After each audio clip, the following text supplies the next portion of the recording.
Itinapon mo ako na parang basura para sa babaeng yan. Mariing naisip ni Marisa habang basang-basa sa ulan. Habang nagpapakasasa sa karangyaan ang dati niyang asawa at ang ahas nitong kabit, heto ang mga magulang ni Eduardo, namamalimos at itinakwil ng mismong babaeng pinakasalan niya. Kinuha ni Marisa ang nanginginig na kamay ng matanda. Tapos na ang pagiging sunod-sunuran ko. Sisingilin ko kayo. Hanggang saan aabot ang tapang ng isang pusong tinapakan? Itinapon mo ako na parang basura para sa babaeng yan. Mariing naisip ni Marisa habang basang-basa sa ulan. Habang nagpapakasasa sa karangyaan ang dati niyang asawa at ang ahas nitong kabit, heto ang mga magulang ni Eduardo, namamalimos at itinakwil ng mismong babaeng pinakasalan niya. Kinuha ni Marisa ang nanginginig na kamay ng matanda. Tapos na ang pagiging sunod-sunuran ko. Sisingilin ko kayo. Hanggang saan aabot ang tapang ng isang pusong tinapakan? Kabanata 1, ang dalawang sampal ng kapalaran. Wala kang silbi, Marisa. Si Clarice, binibigyan niya ng kinang ang buhay ko. Ikaw? Pabigat ka lang. Umalis ka na sa pamamahay ko. Ang mga salitang iyon ay paulit-ulit na humihiwa sa isipan ni Marisa habang naglalakad siya sa gitna ng walang awang buhos ng ulan. Bawat pagbagsak ng tubig mula sa madilim na kalangitan ay tila sumasabay sa pagdurog ng kanyang puso. Mahigpit niyang yakap ang isang mumurahing sako, bag na naglalaman ng kanyang manipis na mga damit, ang tanging naiwan sa kanya matapos ang 10 taon ng pagiging martir na asawa. Ibinigay niya ang lahat, ang kanyang kabataan, ang kanyang pangarap, upang itaguyod ang lalaking ngayon ay nagtapon sa kanya na parang isang maduming basahan. Namanhid ang kanyang mga binti, hindi dahil sa lamig ng tubig baha na umaabot na sa kanyang mga bukong-bukong, kundi dahil sa matinding kawalan ng pag-asa. Namumuo ang mapait na panik sa kanyang lalamunan. Gusto niyang sumigaw upang ilabas ang lahat ng galit at sakit, ngunit walang boses na lumalabas. Tanging ang paghikbi na nakabaon sa kanyang dibdib ang nagpapatunay na humihinga pa siya. Ang mga kalsadang dati niyang nilalakaran nang may ngiti ay naging isang malamig at malupit na labirinto ng kanyang kalungkutan. Sa pagliko niya sa isang madilim na eskinita, kusang huminto ang kanyang mga paa. Sa ilalim ng aandap-andap na ilaw ng poste, isang payat at hukot na bulto ng matanda ang nakayuko sa gilid ng isang umaalingasaw na basurahan. Nanginginig ang mga kamay nito habang kinakapa ang mga itim na plastic bag. Kumunot ang noo ni Marisa. Pamilyar ang panginginig na yon. Pamilyar ang balikat na dati ay buong pagmamalaking bumuhat sa kanya noong bago pa lang siyang inuwi sa probinsya bilang nobya ni Eduardo. Namimilog ang kanyang mga mata nang lumingon ang matanda dahil sa liwanag ng isang dumadaang sasakyan. Panginoon ko, panaginip ba ito? Isang bulong na walang tinig ang lumabas sa mga labi ni Marisa. Si Lolo Ramon. Ang kanyang biyenan. Ang haligi ng tahanan na laging nagtatanggol sa kanya tuwing nag-aaway sila ni Eduardo. Isang piraso ng basang tinapay ang hawak ng matanda. Nang magtama ang kanilang paningin, nakita ni Marisa ang matinding gulat at hiya sa mga lumubog na mata nito. Sa halip na humingi ng tulong, dali-daling itinago ni Lolo Ramon ang maruming tinapay sa likuran ng kanyang punit-punit na kamiseta. Tila isang batang natatakot mapagalitan dahil sa kanyang karumihan. Tumalikod ang matanda at naglakad nang mabilis patungo sa isang madilim na sulok ng bangketa. Sinundan siya ni Marisa, tila hinihila ng isang hindi nakikitang sinulid ng tadhana at matinding utang na loob. Sa siwang ng 2 nakatumbang karton, bumungad sa kanya ang isang tagpong tuluyang nagpaguho sa kanyang mundo. Nakita niya si Lola Carmen. Nakabaluktot ang matanda sa malamig na semento, nakabalot sa isang manipis at butas-butas na tuwalya at inuubo ng malakas. Hanggang sa mangapos ang hininga nito, wala na ang mamahaling alahas at ang maayos na bestida na laging suot nito noong mayaman pa ang kanilang pamilya. Ang naiwan lamang ay isang katawang balot ng panghihina at paglisan. Binitawan ni Marisa ang kanyang bag. Bumagsak ito sa kalsada, ngunit wala na siyang pakialam sa mga damit niyang nababad sa putik. Napaluhod siya sa basang semento at mahigpit na niyakap ang dalawang matanda.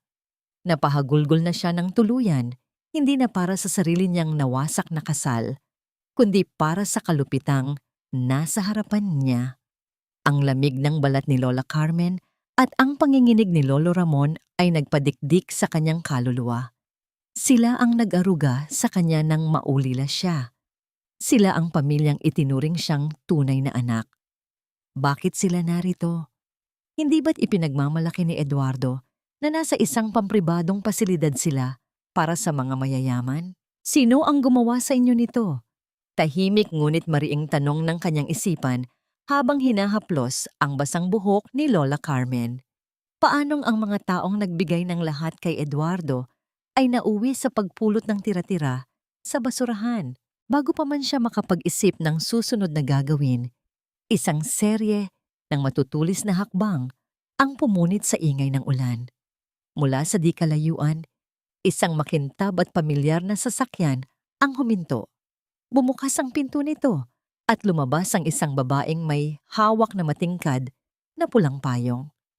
Ang kulay nito ay tila dugong sumisigaw sa gitna ng madilim na gabi. Ngumisi ang babae, nakatingin ng direkta sa direksyon nilang tatlo habang marahang iniikot ang hawakan ng kanyang payong. Ang makintab na sasakyan at ang babaeng may hawak na pulang payong ay unti-unting nilamon ng dilim habang mabilis itong humarurot palayo. Nag-iwan lamang ng marahas na tilamsik ng tubig putik sa gilid ng kalsada. Ang matalim na ngisi ng babaeng iyon ay tila nakapaso sa balintataw ni Marisa, ngunit wala siyang panahon para magpaalipin sa galit. Ang nanginginig na hininga ni na Lolo Ramon at Lola Carmen ay isang nagmamakaawang panawagan na kailangan niyang tugunan agad. Kinapa ni Marisa ang kailaliman ng kanyang bulsa at nakapa ang iilang barya at gusot na perang papel na kanyang itinago.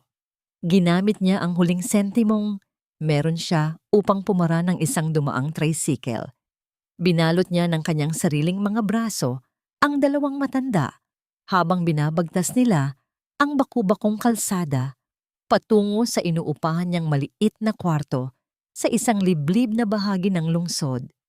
Ang amoy ng estero at basang kahoy ay sumalubong sa kanila nang makarating sila sa luma at tagpi-tagping barong-barong na ngayon ay nagsisilbing kanlungan ng kanyang nawasak na buhay.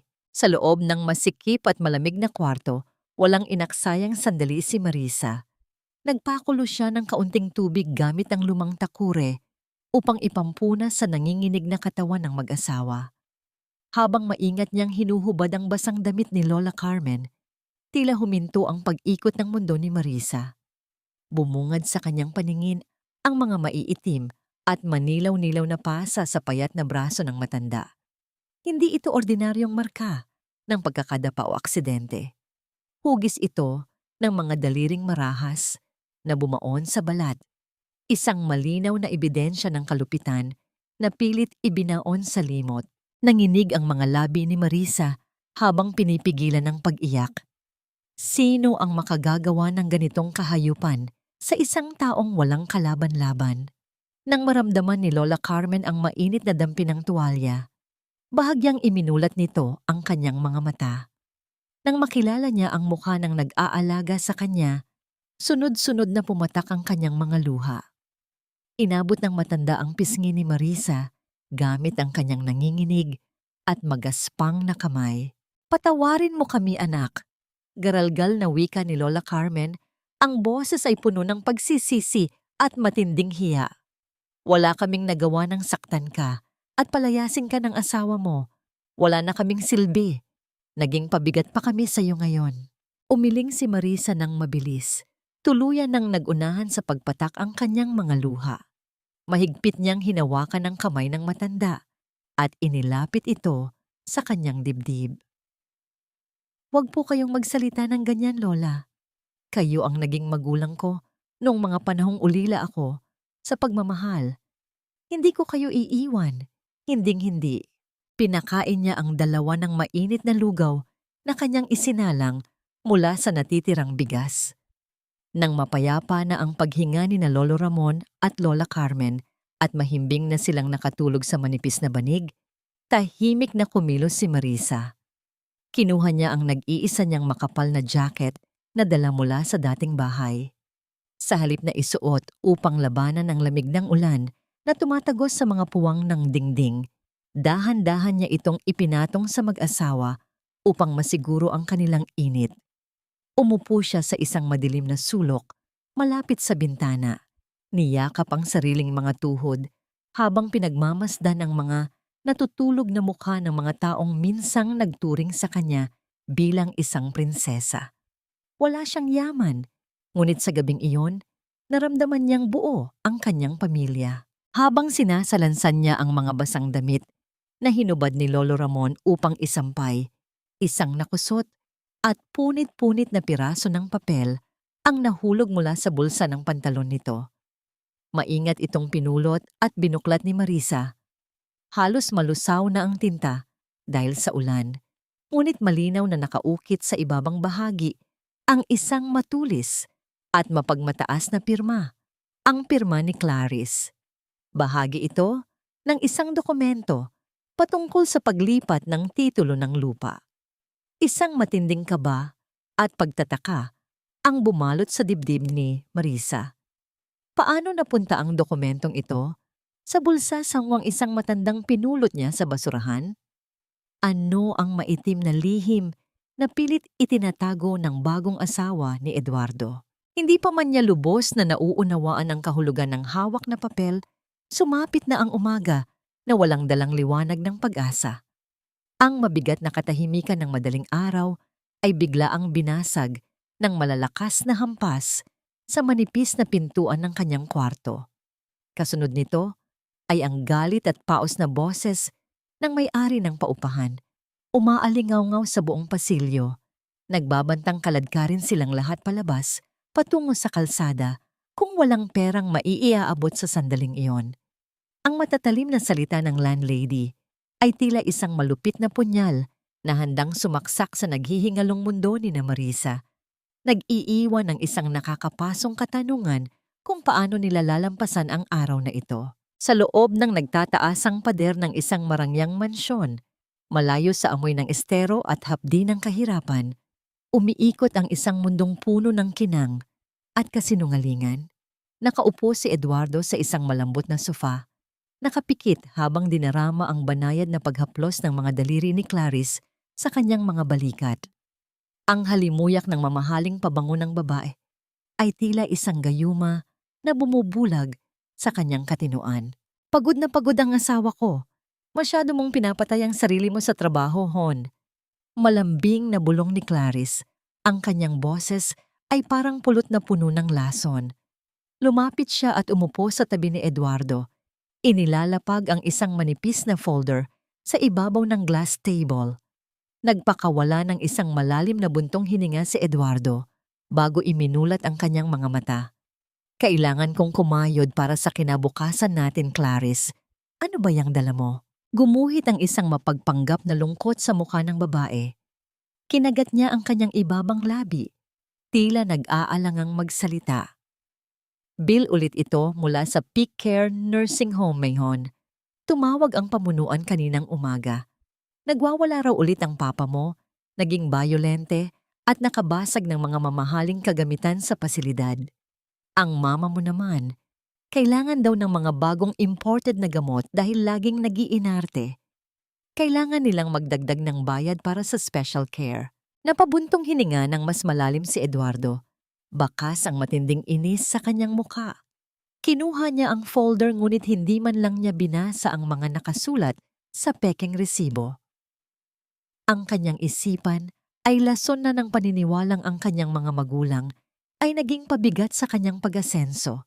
Kinuha niya ang kanyang tseke at mabilis na pumirma ng isang malaking halaga na sapat na para bumuhay ng isang pamilya sa loob ng 1 taon. Ibayad mo ito sa kanila. Ayoko nang nakakarinig ng problema tungkol sa dalawang matandang yan. At kung kulangin pa, gamitin mo na ang special power of attorney na pinirmahan nila noon. Ibenta mo na ang lupa sa probinsya para matapos na ang pasakit na ito. Walang gatol na utos ni Eduardo. Tuluyang isinusuko ang natitirang yaman ng kanyang mga magulang nang walang kamalay-malay. Gagawin ko ang lahat para hindi ka na ma-stress, Hon. Ako na ang bahala sa kanila. Matamis na tugon ni Clarice habang mahigpit na niyayakap ang asawa. Ngunit sa likod ng yakap na yon, isang malamig at matalim na ngisi ang gumuhit sa kanyang mga labi. Nang umakyat na si Eduardo patungo sa kanilang kwarto upang maligo, mabilis na nagbago ang anyo ni Clarice. Ang kaninang maamong tupa ay naging isang ganid na ahas. Kinuha niya ang tseke at masayang tiningnan ang malaking halaga na nakasulat doon. Biglang umilaw at nag-vibrate ang kanyang telepono. Isang hindi nakarehistrong numero ang lumabas sa screen. Sinagot niya ito nang may bakas ng inis, ngunit pinanatiling mahina ang boses. Huwag kang atat. Nakuha ko na ang tseke. Mariing bulong ni Clarice sa kabilang linya. Ibibigay ko ang porsyento mo kapag naibenta na ang lupa sa probinsya. Siguraduhin mo lang na walang makakaalam na peke ang mga papel ng nursing home na ginawa mo. Ako ang bahala. Paniwalang-paniwala ang tanga kong asawa. Pinatay niya ang tawag at naglakad patungo sa isang lumang kabinet kung saan nakatago ang mga naiwang gamit ng pamilya. Nahagip ng kanyang paningin ang isang maliit na kwadro na naglalaman ng isang lumang litrato, isang masayang larawan ni na Lolo Ramon, Lola Carmen, Eduardo at nang nakangiting si Marisa noong hindi pa sila mayaman. Kinuha ito ni Clarice, pinagmasdan ng may matinding pandidiri. Mga pabigat. Hanggang ngayon, nakakalat pa rin ang basura sa pamamahay ko. Matalim niyang wika.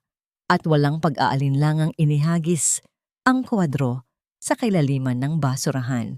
Sa kabilang panig ng lungsod, walang bahid ng karangyaan ang mundong ginagalawan ni Marisa. Ang halagang kaswal na pinirmahan ni Eduardo ay buhay na sana para sa kanya. Nakayuko si Marisa, mahigpit na nakahawak sa malamig na salamin ng isang maliit na butika. Ang kanyang mga mata ay namumula. Nagmamakaawa sa tindero sa likod ng kahera. Parang awa niyo na po, kuya. Kahit isang inhaler lang panghapo. Uuubuhin na po ng dugo ang biyenan ko. Babayaran ko po bukas na bukas din. May sasalangin po akong labada. Garalgal at halos lumuluhod na pakiusap ni Marisa. Umiling ang tindero at malamig siyang tiningnan. Pasensya na, Marisa. Umabot na sa limitasyon ang utang mo rito. Negosyo ito, hindi charity. Bumalik ka na lang kapag may pambayad ka na. Pilit na nilunok ni Marisa ang kanyang umiyak na dangal. Naglakad siya pabalik sa madilim at maputik na eskinita. Pasan ang bigat ng buong mundo. Paano niya ipapaliwanag kay Lola Carmen na wala siyang dalang lunas sa sakit nito? Pagsapit ng lawalim ng gabi, ang kinatatakutan ni Marisa ay nangyari. Isang malakas at garalgal na pag-ungol ang nagpagising sa kanya. Nakita niya si Lola Carmen na nakahawak sa sariling lalamunan, nangingisay at pilit na humahabol ng hininga, habang si Lolo Ramon ay umiiyak sa tabi nito. Walang magawa kundi yakapin ang asawa. Binalot ng matinding gulat at takot ang buong pagkatao ni Marisa. Binuhat niya ang nanginginig na matanda, hindi inalintana ang bigat, at ang matinding buhos ng ulan sa labas. Tumakbo siya sa gitna ng kalsada, sumisigaw ng tulong hanggang sa may maawa, at magsakay sa kanila sa isang lumang jeep patungo sa pinakamalapit na pampublikong ospital. Basang-basa at nanginginig, dinala niya si Lola Carmen sa emergency room. Ngunit tila pinagkaitan sila ng tadhana, hinarang sila ng nurse sa counter. Kailangan po muna nating mag-down payment para sa mga gamot na ituturok sa kanya, misis. Alituntunin po ng ospital. Wala po akong pera ngayon, pero parang awa niyo na. Naghihingalo na ang matanda. Ililigtas ko po siya. Gagawin ko ang lahat Pakigamot lang po muna. Kagulgol ni Marisa, nakaluhod sa malamig na sahig ng ospital habang hawak ang kamay ng nurse. Sa gitna ng kanyang pagmamakaawa, napalingon siya sa labas ng malalaking salamin ng emergency room. Sa kabilang bahagi ng kalsada, sa tapat ng sikat at mamahaling VIP wing ng ospital, isang makintab na itim na sasakyan ang maayos na pumarada. Bumukas ang pinto nito. Isang gwardiya ang mabilis na nagbukas ng malaking payong upang salubungin ang isang babaeng nakasuot ng mamahaling damit. Si Clarice. Nagrereklamo ito tungkol sa isang maliit na pamumula sa kanyang braso. Nagpapasamang magpa-check up sa sikat na dermatologist ng ospital. Unti-unting nanlaki ang mga mata ni Marisa nang masinaga ng ilaw ang sasakyang pinanggalingan ng babae. Ang plaka ng kotseng iyon. Iyon ang mismong kotseng binili nilang mag-asawa noong nagsisimula pa lamang silang bumangon. Ang sasakyang pinaghirapan niyang ipag-ipon ng maraming taon. Ang bawat pagmamakaawa ni Marisa sa malamig na pasilyo ng ospital ay tila unti-unting nilulunod ng hangin. Nakaluhod pa rin siya, mahigpit na nakahawak sa laylayan ng uniforme ng nurse habang ang paningin niya ay nanlalabo dahil sa walang tigil na pagluha. Sa kanyang isipan, naririnig niya ang boses ni Lola Carmen na nagpapaalam, isang kaisipang nagpapadurog sa kanyang kaluluwa. Wala siyang pakialam kung magmukha siyang kaawa-awa. Handa siyang isuko ang lahat ng natitira niyang dignidad, huwag lamang mamatay ang matandang kumupkop sa kanya. Isang mabigat at pamilyar na boses ang bumasag sa matinding tensyon sa emergency room. Isang lalaking nakasuot ng puting uniforme ng doktor ang mabilis na lumapit sa kanilang pwesto. Kumunot ang noo nito habang pinagmamasdan ang duguang mukha ng sitwasyon bago dumapo ang kanyang paningin sa babaeng nakaluhod sa sahig. Marisa, ikaw ba yan? Tanong ng doktor. Ang boses ay may halong gulat at pag-alala. Napaangat ng tingin si Marisa. Sa gitna ng kanyang luhang paningin, nakilala niya ang maamong mukha ni Ben, isang dating kaibigan sa kolehiyo na matagal na niyang hindi nakita mula nang makasal siya kay Eduardo. Nang makita ni Ben ang nakapikit at namumutlang si Lola Carmen sa kalapit na wheelchair, hindi na siya nag-aksaya ng panahon. Agad niyang inutusan ng mga nurse na ipasok ang matanda sa trauma room. Siya mismo ang nagbigay ng personal na garantiya upang simulan ang lahat ng kinakailangang pagsusuri at gamutan kahit walang paunang bayad. Habang nakaupo si Marisa sa malamig na silya sa waiting area, pakiramdam niya ay unti-unting nabubunutan ng tinik ang kanyang dibdib. Lumabas si Ben mula sa kwarto, nagtanggal ng kanyang face mask at umupo sa tabi ni Marisa. May bit-bit itong 2 tasa ng mainit na kape.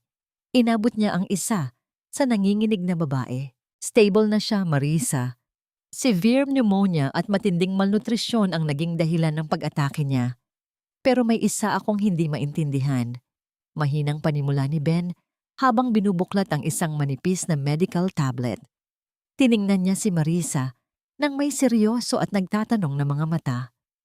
Tiningnan ko ang lumang record ni Lola Carmen sa database ng ospital. Ilang buwan na ang nakalilipas noong nakatira pa sila sa mansyon ng asawa mo. 3 beses siyang nadala rito sa ER dahil sa mga bali at malalaking pasa. Ang nakasulat sa report na ibinigay ng nagdala sa kanya, isang nagngangalang Clarice, ay palagi raw nahuhulog sa hagdan o nadudulas sa banyo ang matanda. Marisa, bilang doktor, alam kong hindi galing sa simpleng pagkadulas ang mga pasang yon. Nanigas ang buong katawan ni Marisa sa narinig. Ang matinding kaba at galit ay sabay na nag-alab sa kanyang dibdib. Pilit na itinatago ni Clarice ang pang-aabuso nito gamit ang mga kasinungalingan. Ben, kailangan kong ilayo sila roon. Tinapon sila ng mismong asawa ko at ng babaeng yon sa kalsada. Garalgal na sagot ni Marisa. Bumuntong hininga si Ben. Kailangan nating i-report ito sa pulisya. Ito ay malinaw na pang-aabuso sa matatanda. Umiling ng mabilis si Marisa. Ang mga mata ay puno ng takot na baka mawala ang mga taong mahalaga sa kanya. Hindi pwede, Ben. Wala akong laban sa kanila ngayon. May pera si Eduardo at tuso si Clarice. Babalik na rin nila ang kwento. Baka sabihin nilang kinidnap ko ang mga biyenan ko para perahan sila. At kapag nakuha nila ulit sina lolo at lola, baka tuluyan na nila itong patayin.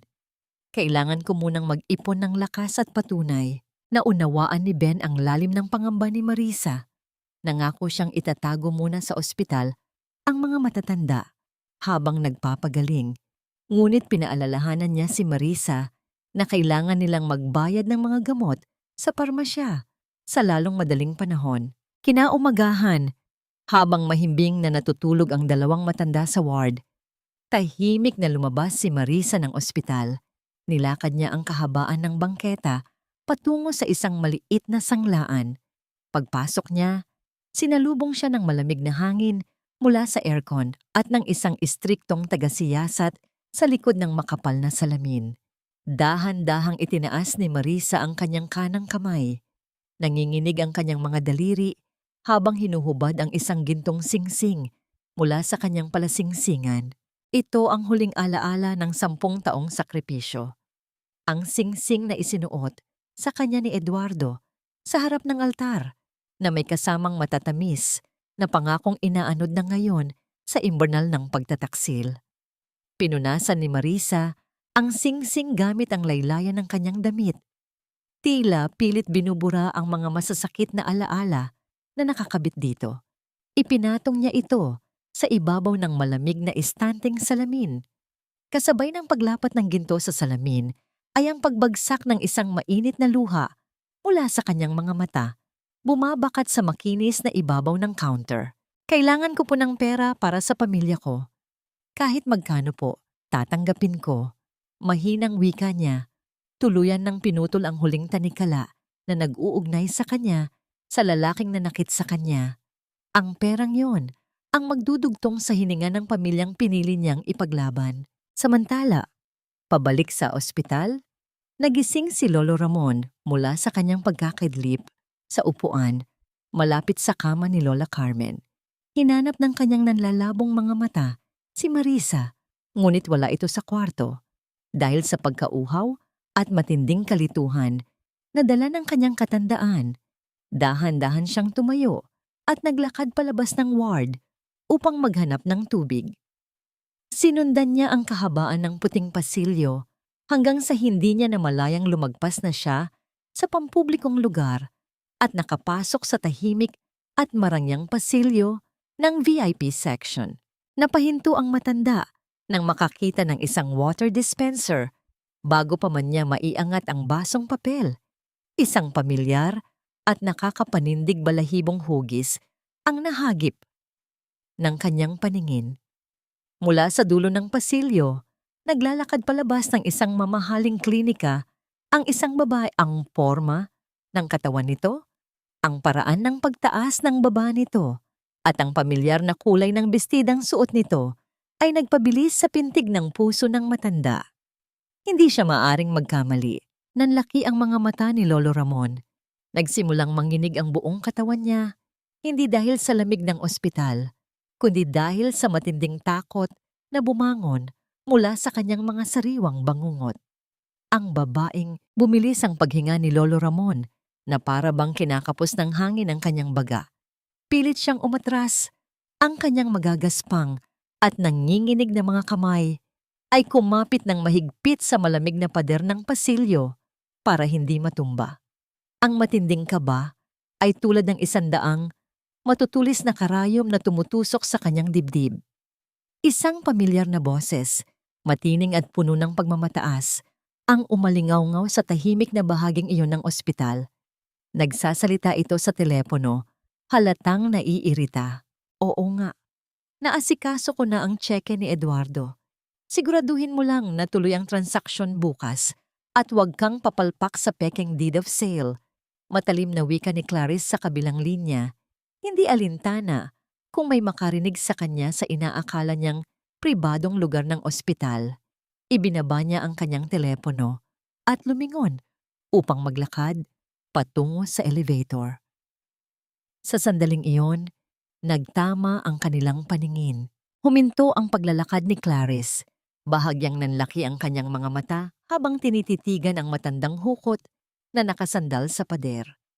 Mula sa pagkabigla, mabilis na napalitan ng isang mapang uyam at matalim na ngisi ang kanyang mukha. Wala sa kanya ang pagtataka kung bakit wala sa nursing home ang matanda. Bagkus, ang nakikita niya ay isang malaking banta sa kanyang mga plano na nakawala sa hawla. Humakbang siya palapit. Ang bawat pagdapo ng kanyang takong sa sahig ay tila nagbabadya ng panganib. Aba, tingnan mo nga naman kung sino ang naglalakad-lakad dito. Buhay pa pala kayo ng asawa mong matanda. Pabulong na ngunit malupit na abin ni Clarice habang palapit ng palapit. Walang pakundangan niyang sinunggaban ang manipis na braso ni Lolo Ramon.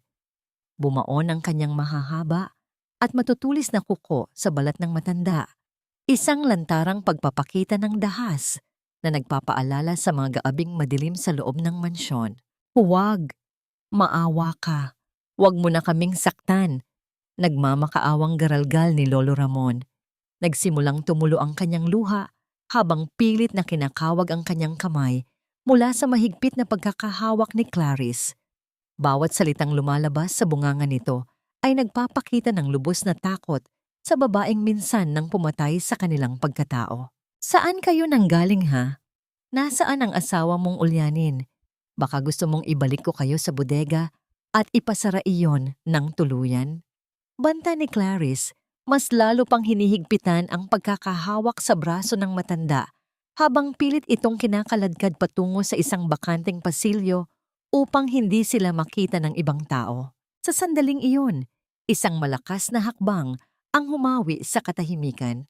Bago pa man makaladkad ni Clarice ang matanda ng tuluyan, isang matapang na kamay ang dumakma sa pulso ni Clarice at buong lakas itong inihawi palayo.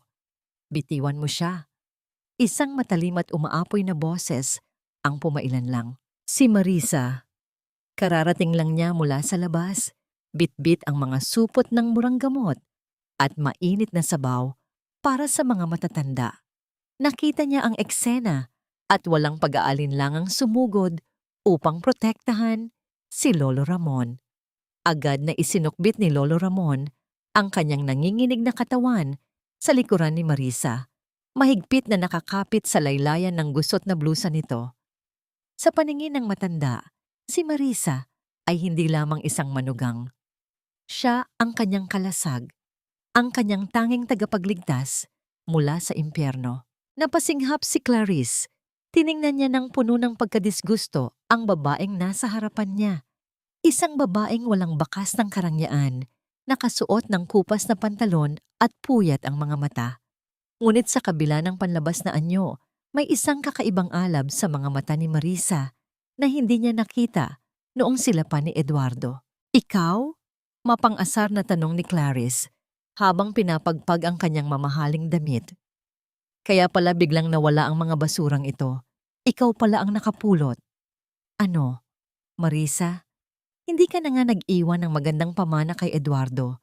Gusto mo pang nakawin ang mga magulang niya? Nagpaplano ka bang mangikil ng pera dahil wala ka nang makain? Hindi nagpatinag si Marisa. Hindi na siya ang dating asawang laging nakayuko at humihingi ng pasensya. Tiningnan niya ng tuwid sa mata ang babaeng sumira sa kanyang pamilya. Huwag mong baliktarin ang sitwasyon, Clarice. Alam ko ang ginawa mo sa kanila. Nakita ko ang mga pasa ni Lola Carmen. Nakita ko silang nakikipag-agawan ng pagkain sa mga asong gala sa kalsada.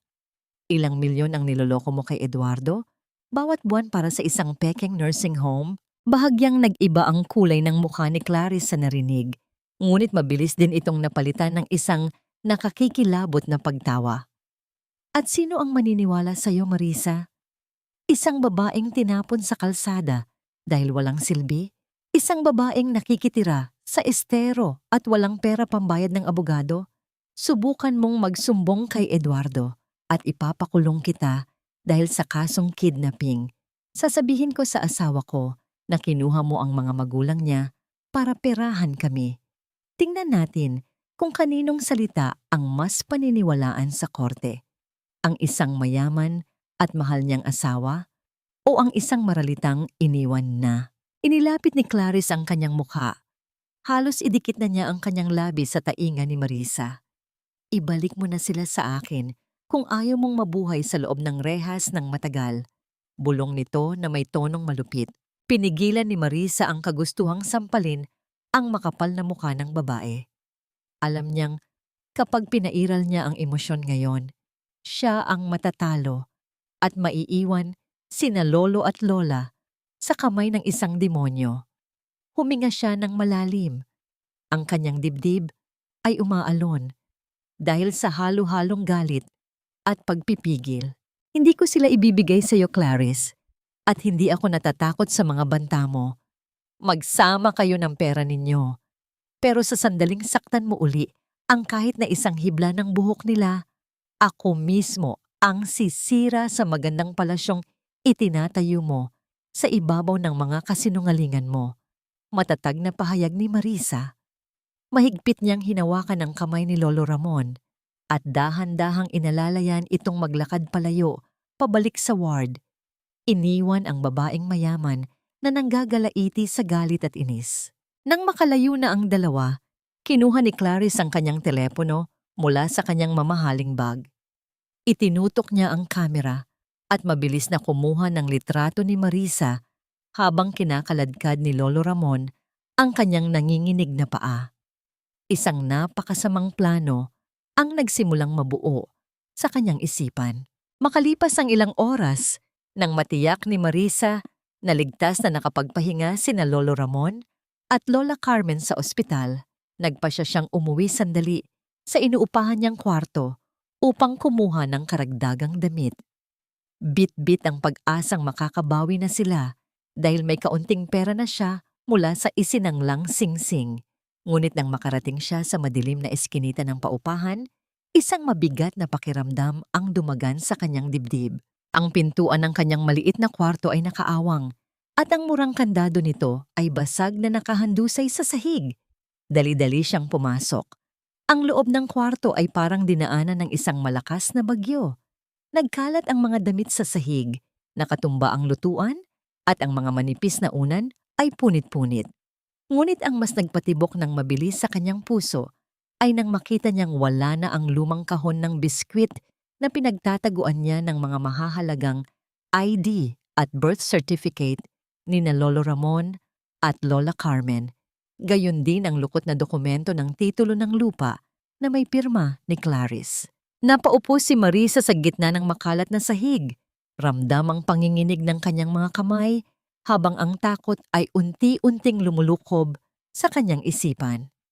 May nakaalam kung saan sila nakatira. Nagsisimula na ang maruming laro ni Clarice. Ang malamig na simoy ng hangin ng Disyembre ay nagdadala ng masasayang himig ng mga awiting pamasko mula sa mga kalapit na bahay, ngunit sa loob ng maliit at madilim na inuupahang kwarto ni Marisa, isang tahimik at mabigat na gabi ang kanilang pinagsasaluhan. Matapos ang nakakapanlulumong pagkakadiskubre sa pagnanakaw ng kanilang mga dokumento, pinilit ni Marisa na ibalik ang kaayusan sa ginulong silid. Wala siyang panahong magmukmok. Bisperas ng Pasko ngayon at gusto niyang kahit paano ay makaramdam ng pag-asa ang dalawang matandang itinuturing niyang pamilya. Gamit ang isang lumang gunting at ilang pahina ng lumang dyaryo na nakuha niya sa labas, maingat at matiyagang gumupit si Marisa ng maliliit na hugis bituin at bulaklak. Dahan-dahan niya itong idinikit sa tagpi-tagping dingding gamit ang kaunting kanin bilang pandikit. Kahit walang kumikinang na mga ilaw, ang simpleng dekorasyon na iyon ay isang matamis na pagtatangka upang itaboy ang dilim ng kanilang sitwasyon. Sa ibabaw ng isang maliit na kahoy na mesa, nakahanda ang kanilang Noche Buena. 3 piraso ng murang tinapay na may nipis ng palaman na asukal at 3 baso ng umuusok na kape. Walang hamonado, walang litson, walang mga mamahaling prutas na dati ay sagana sa hapagkainan ng pamilya. Ngunit nang makaupo sila ng magkakasama, may isang uri ng kapayapaan na pumalibot sa kanilang tatlo. Pinagmasdan ni Lola Carmen ang mga ginupit na papel sa dingding at pagkatapos ay tiningnan niya ang mukha ng dating manugang na walang bakas ng pagrereklamo. Dahan-dahang inabot ng matanda ang kamay ni Marisa at marahang hinaplos ang buhok nito.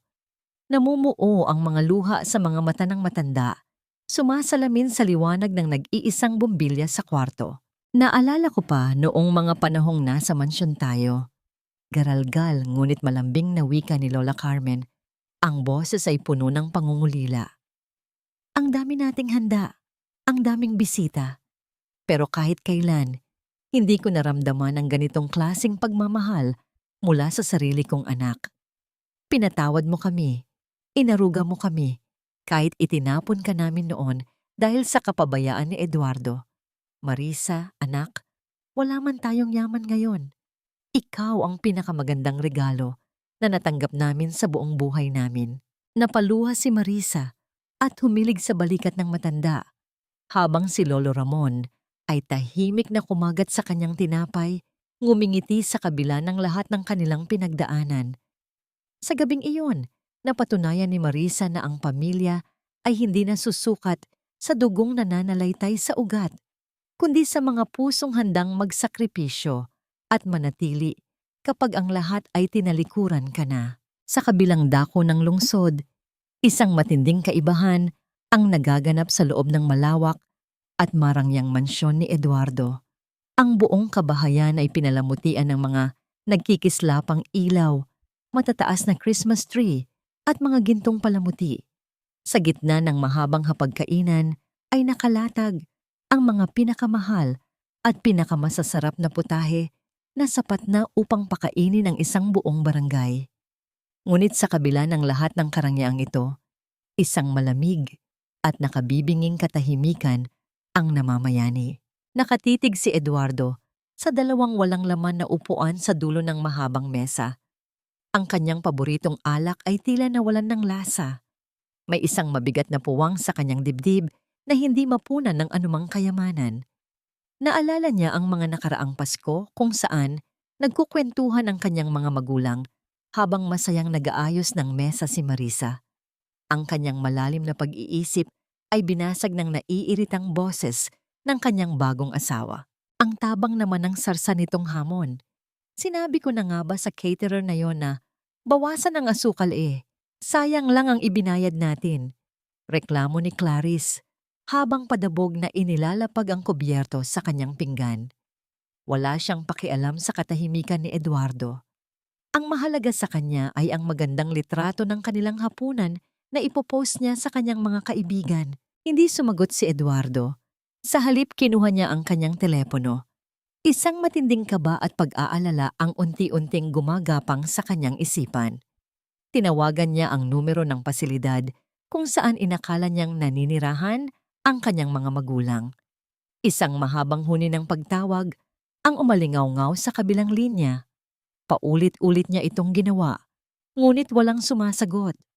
Ang pag-aalala sa kanyang muka ay unti-unting napalitan ng inis at pagdududa. Napansin ni Clarice ang pagbabago sa mukha ng asawa. Alam niyang ito na ang tamang pagkakataon upang itanim ang pinakamatinding lason sa isipan ni Eduardo. Tumayo siya, lumapit sa asawa at ipinatong ang kanyang kamay sa balikat nito, nagkukunwaring nag-aalala. Hon, may problema ba? Malambing niyang tanong. Hindi ko makontak ang pasilidad. Gusto ko lang sanang batiin sina Papa at Mama. Sagot ni Eduardo. Ang boses ay may halong bigat. Nagbuntong hininga si Clarice, isang perpektong pag-arte ng isang nabibigatang asawa. Kinuha niya ang kanyang sariling telepono at binuksan ang litratong palihim niyang kinuha sa ospital. Ang larawan kung saan tila hinihila ni Marisa ang nanginginig na si Lolo Ramon. Ayaw ko sanang sirain ang gabi mo, Eduardo. Pero kailangan mo itong makita. Malungkot na wika ni Clarice habang inilalapag ang telepono sa harap ng asawa. Tinawagan ako ng pamunuan kanina. Nawawala raw ang mga magulang mo. Kaya nag-imbestiga ako at nagtanong-tanong. Eduardo, kinidnap ng ex-wife mo ang mga magulang mo. Kinuha niya sila mula sa pasilidad para gawing hostage. Gusto niya tayong hut-hutan ng pera dahil sa matinding inggit at galit niya sa atin. Tinitigan ni Eduardo ang maliwanag na screen ng telepono. Ang larawan ng kanyang dating asawa na hawak ang braso ng kanyang nakayukong ama ay nagpag-unaw sa kanyang natitirang katinuan. Ang pag-aalala at pangungulila ay mabilis na umurong, pinalitan ng isang matindi at nakabubulag na puot. Mahigpit na ikinuyom ni Eduardo ang kanyang mga kamao hanggang sa mamuti ang kanyang mga buko. Ang bawat kalamnan sa kanyang panga ay tumigas habang ang kanyang mga mata ay nanlilisik sa galit. Isang tahimik na sumpa ng paghihiganti ang namumuo sa kanyang isipan. Kinabukasan, hindi pa man sumisikat ang araw ay isang marahas na puwersa ang nagbabadya sa tahimik na inuupahan ni Maris. Ang simoy ng hangin na kahapon ay malamig at tahimik ay napalitan ng isang nakakapasong tensyon. Pinagtagpi-tagpi na ni Clarice ang mga kwento. Tinuntun niya ang tirahan ni Marisa sa pamamagitan ng pagbabayad sa isang gwardiya ng ospital na nakakita kung saan sumakay ang magbiyenan. Ibinigay niya ang eksaktong direksyon kay Eduardo bago ito umalis ng mansyon, kasabay ng mga luhang buwaya at pagpapanggap na natatakot sa kaligtasan ng mga matatanda. Kasalukuyang nagpapakulo ng tubig si Marisa para sa umagahan nang biglang yumanig ang manipis na dingding ng kanyang barong-barong. Isang napakalakas na sipa ang nagwasak sa natitirang kandado ng pintuan. Bumukas ito ng malakas at doon tumambad ang isang lalaking may nanlilisik na mga mata at mukhang binabalot ng puot. Si Eduardo. Napasinghap si Marisa at napaatras. Halos mabitawan ang hawak na takure. Wala na ang maamong mukha ng lalaking minsan niyang minahal. Ang nasa harapan niya ngayon ay isang halimaw na nilamon ng kasinungalingan. Mula sa maliit na kama, nagising sina Lolo Ramon at Lola Carmen dahil sa malakas na ingay. Nanlaki ang kanilang mga mata nang makita ang sariling anak. Sa halip na matuwa, isang matinding panginginig ang bumalot sa katawan ng dalawang matanda. Pilit silang sumiksik sa pinakasulok ng higaan. Pilit itinatago ang kanilang mga sarili tulad ng mga batang natatakot sa isang halimaw. Hindi nila nakikita si Eduardo bilang tagapagligtas. Nakikita nila ang lalaking nagbigay sa kanila ng asawang muntik nang pumatay sa kanila. Hindi napansin ni Eduardo ang takot ng kanyang mga magulang. Ang kanyang paningin ay nakatuon lamang sa dating asawa, puno ng matinding pagkamuhi. Mabilis siyang humakbang palapit kay Marisa at walang pag-aalinlangang dinuro ang mukha nito. Masyado ka talagang sakim, Marisa. Wala kang utang na loob. Umalingaw-ngaw ang paos at galit na boses ni Eduardo sa buong eskinita. Binigyan kita ng magandang buhay noong tayo pa. Pero anong iginanti mo? Kinidnap mo ang mga magulang ko. Ilang milyong piso ba ang gusto mo para ibalik sila sa pasilidad ng maayos, ha? Ganoon ka na ba kadesperada para mangikil? Parang binuhusan ng malamig na tubig si Marisa, ngunit mas mabilis na umalab ang galit sa kanyang dibdib. Wala akong hinihinging pera sa iyo, Eduardo, at hindi ko sila kinidnap. Tinulungan ko sila dahil nakita ko silang naghahalongkat ng basura sa kalsada. Ang pasilidad na sinasabi mo ay isang malaking kasinungalingan ng bago mong asawa. Kasinungalingan? Ang kapal ng mukha mong baliktarin si Clarice. Dinampot ni Eduardo ang isang maliit na silya malapit sa pintuan at marahas itong inihagis sa pader. Nabiyak ang kahoy at nagkalat ang mga piraso nito sa sahig. Napasigaw si Lola Carmen at napayakap ng mahigpit kay Lolo Ramon na ngayoy umiiyak ng walang tinig. Humarap muli si Eduardo kay Marisa. Ang mga ugat sa kanyang leeg ay litaw na litaw. Nakita ko ang litrato, Marisa. Nakita ko kung paano mo kinaladkad ang papa palabas ng ospital. Akala mo ba maluloko mo ako sa paawa effect mong yan? Inilabas mo sila mula sa magandang buhay para saktan at takutin dito sa bulok na esterong ito. Hindi makapaniwala si Marisa sa tindi ng pagkabulag ng lalaking kaharap niya. Hindi man lang nito napansin ang kapayatan ng kanyang mga magulang. Hindi man lang nito tiningnan ang mga lumang pasa at sugat na nakabakat pa rin sa mga braso ni Lola Carmen. Ang tanging nakikita lamang ni Eduardo ay ang litratong ginamit ni Clarice upang takpan ang sariling baho. Humakbang palapit si Marisa, hindi na iniinda ang takot. Tiningnan niya si Eduardo ng diretso sa mata, isang sulyap na naglalaman ng 100% pandidiri. Buksan mo ang mga mata mo, Eduardo. Tingnan mo ang sarili mong mga magulang. Tingnan mo kung paano sila nanginginig sa takot. Hindi sa akin, kundi sa'yo. At tatanungin kita, ilang taon na ba silang nakatira sa inaakala mong pasilidad? Kailan mo ba sila huling binisita? Kailan ka huling naglaan ng oras para tiyakin kung nasaan ang mga taong nagpalaki sa'yo? Natigilan si Eduardo. Ang mga matatalim na tanong ni Marisa ay tila mga punyal na tumama nang direkta sa kanyang konsensya. Nilingon niya ang kanyang mga magulang. Nakita niya ang panginginig ng kanyang ama at ang tahimik na pag-iyak ng kanyang ina habang nakayakap sa isang lumang unan. May isang bahagi ng kanyang utak na pilit inuunawa ang sitwasyon, ngunit ang laso ni Clarice ay masyado nang nakabaon sa kanyang pagkatao. Pinili niyang itaboy ang konsensya at ipairal ang kanyang nasugatang pride. Huwag mong ilihis ang usapan sa mga pagkukulang ko. Sigaw niya, pilit na pinagtatakpan ng sariling kapabayaan. Kukunin ko sila ngayon din. At asahan mong dadalhin ko ang mga pulis bukas upang pusasan ka at ipasok sa kulungan dahil sa ginawa mo. Aktong lalapit si Eduardo sa higaan upang hilahin ang kanyang ama nang biglang tumayo si Lolo Ramon. Sa kabila ng matinding kahinaan at katandaan, iniharang ng matanda ang kanyang sarili sa pagitan ni Eduardo at Marisa. Itinaas ng matanda ang kanyang nanginginig na kamay, pilit na itinataboy ang sariling anak. Huwag mong sasaktan si Marisa. Garalgal at hirap na wika ni Lolo Ramon. Siya ang nagbigay sa amin ng makakain. Huwag mo siyang saktan. Maawa ka.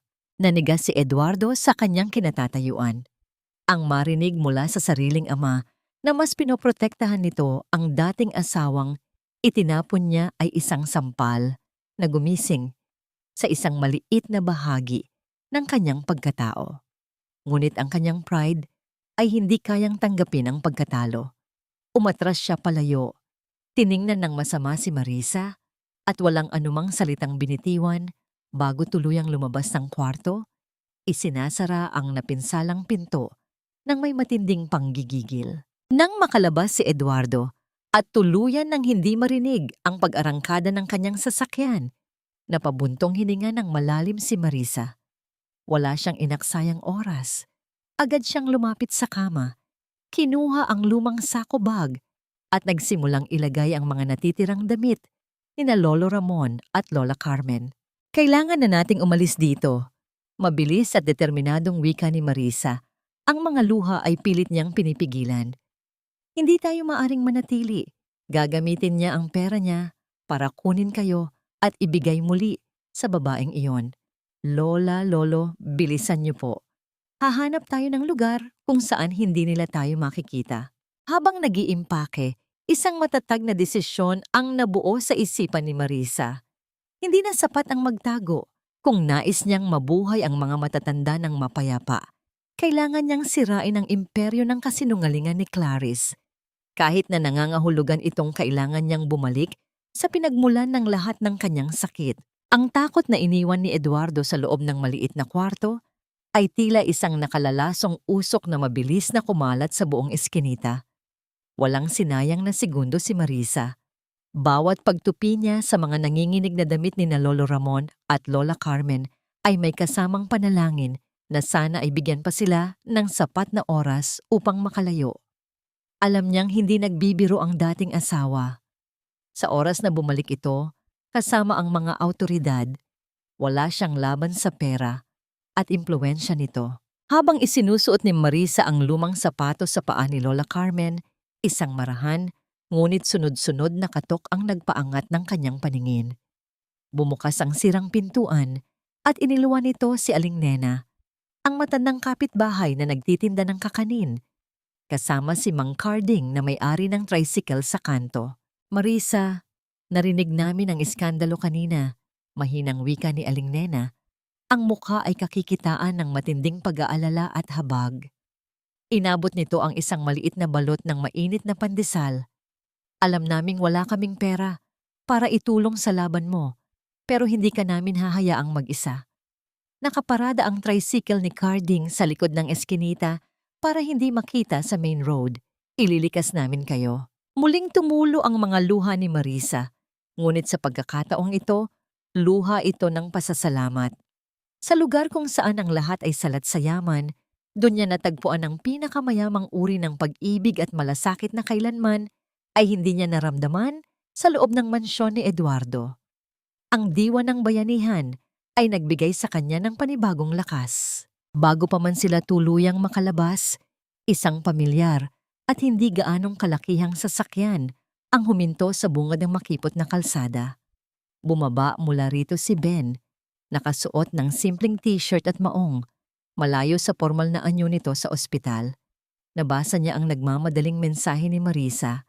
Kaninang madaling araw, kaya agad siyang nagtungo sa lugar. Walang maraming tanong, tinulungan ni Ben si Mang Carding na maingat na buhatin si Lolo Ramon patungo sa sasakyan habang inaalalayan naman ni Marisa at Aling Nena si Lola Carmen. Ang tahimik na ugong ng makina ng sasakyan ni Ben ang naging hudyat ng kanilang paglisan. Mula sa bintana, pinagmasdan ni Marisa ang papalayong eskinita na naging kanlungan nila sa maikling panahon.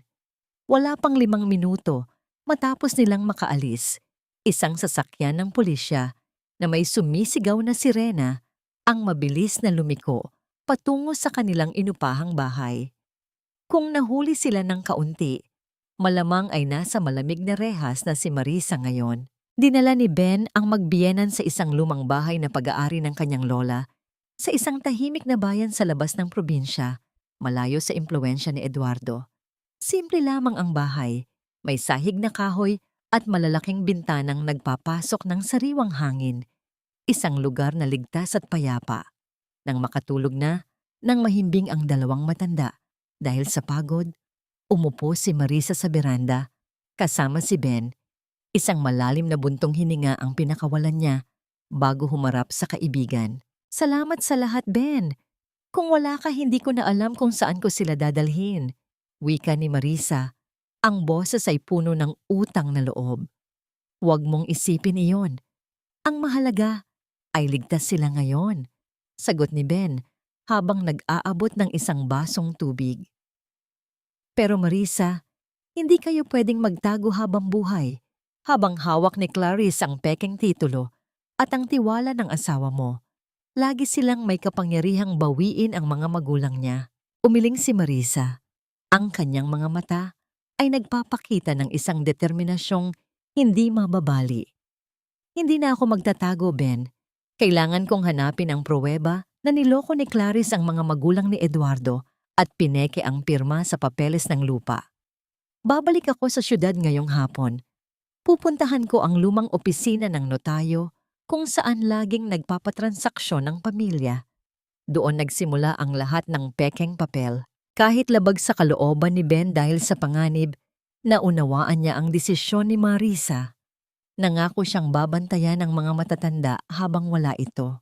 Pagsapit ng hapon, nakatayo si Marisa sa harap ng isang luma at maalikabok na gusali sa gitna ng abalang syudad.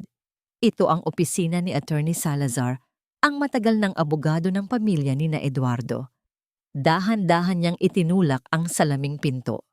Sa loob, sinalubong siya ng amoy ng mga lumang papel at kape. Wala ang mismong abogado, tanging ang isang batang clerk lamang ang nakaupo sa likod ng nagtambak na mga dokumento. Namukhaan agad ng clerk si Marisa dahil palagi siyang kasama ni Lolo Ramon nung mga panahong malakas pa ito. Ma'am Marisa, anong ginagawa niyo rito? Akala ko po. Napatigil ang clerk, tila may malalim na kinatatakutan.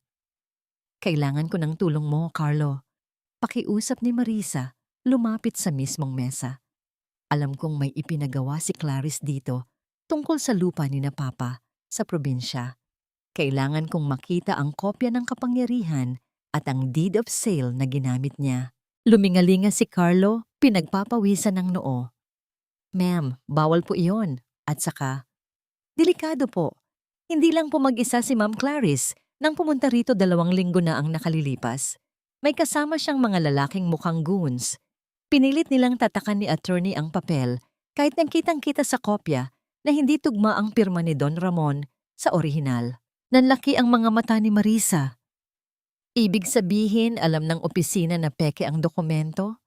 Carlo, parang awa mo na. Buhay ng mga magulang ni Eduardo ang nakasalalay dito. Ipakita mo sa akin ang record book. Kailangan ko ng patunay. Dahil sa labis na kaba at udyok ng sariling konsensya, nanginginig na binuksan ni Carlo ang pinakailalim na drawer ng kanyang mesa. Kinuha niya ang isang makapal na logbook at isang gusot na papel na itinago niya mula sa basurahan, ang unang draft ng pekeng dokumento kung saan malinaw na makikita ang paulit-ulit na pag-iensayo ni Clarice na gayahin ang pirma ng matanda. Iniabot ito ni Carlo kay Marisa. Ngunit bago pa man madampi ng mga daliri ni Marisa ang papel, isang malamig na presensya ang nagpatigil sa pag-ikot ng kanilang mundo. Ang pinto ng opisina ay bumukas ng walang anumang paunang babala. Isang lalaking may malaking peklat sa kilay at nakasuot ng itim na jacket ang tumambad sa pintuan. Ang mga mata nito ay nakatitig ng tuwid sa hawak na papel ni Marisa. Sabi na nga ba ni Ma'am Clarice, may sising-asing na namang daga dito. Wika ng lalaki, ang boses ay sapat na para magpatayo sa balahibo ng sinuman. Marahang isinara ng lalaki ang pinto sa kanyang likuran. Pinuputol ang anumang pag-asang makahingi ng tulong si Marisa mula sa labas sumugkip.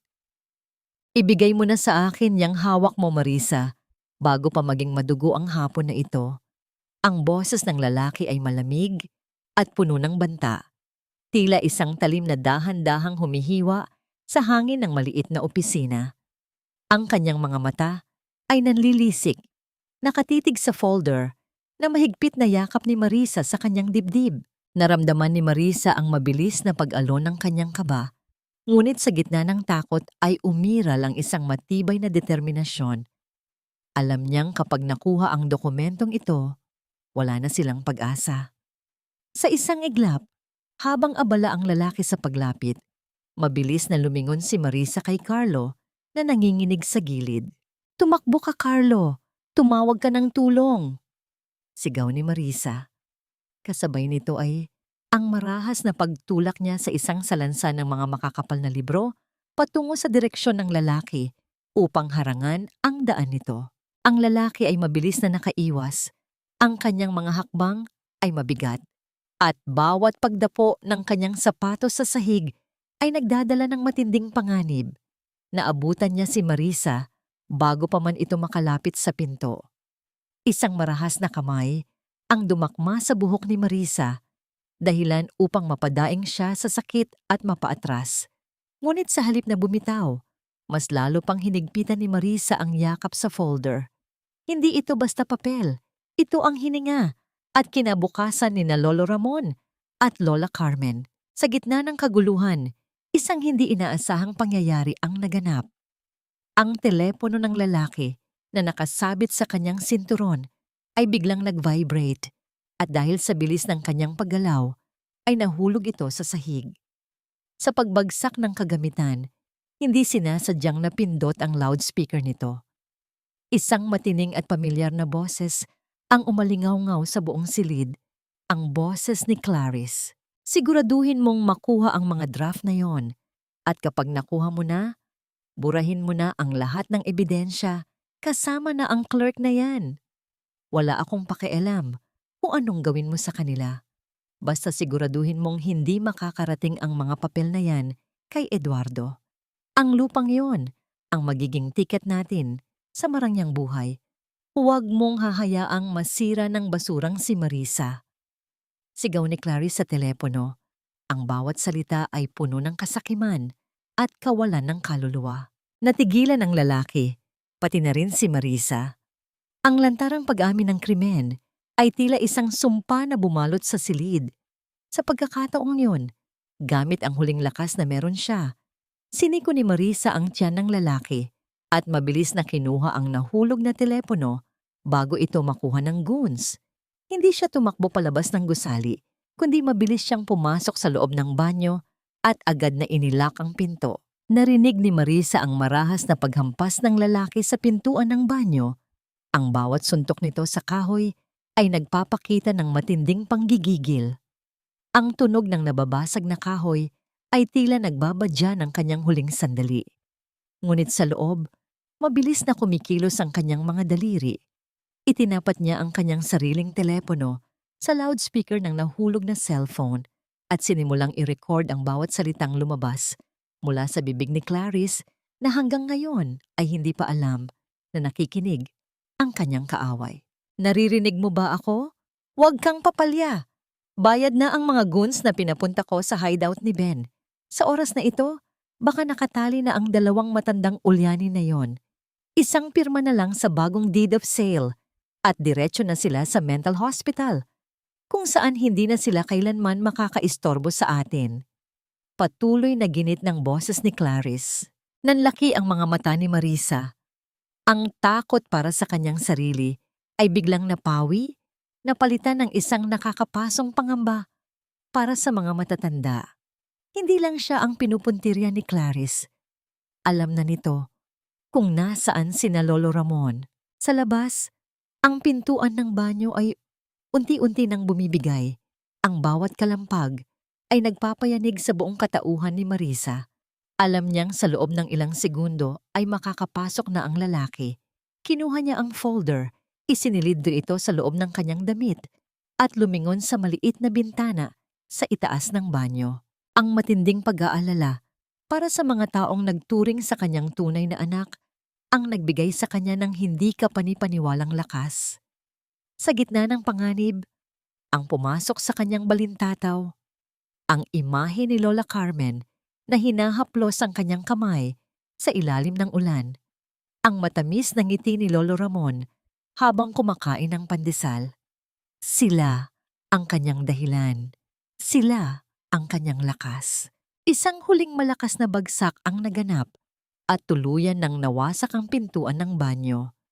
Ngunit sa sandaling pumasok ang lalaki, tanging ang nanginginig na si Carlo at ang bukas na bintana ang kanyang dinatnan.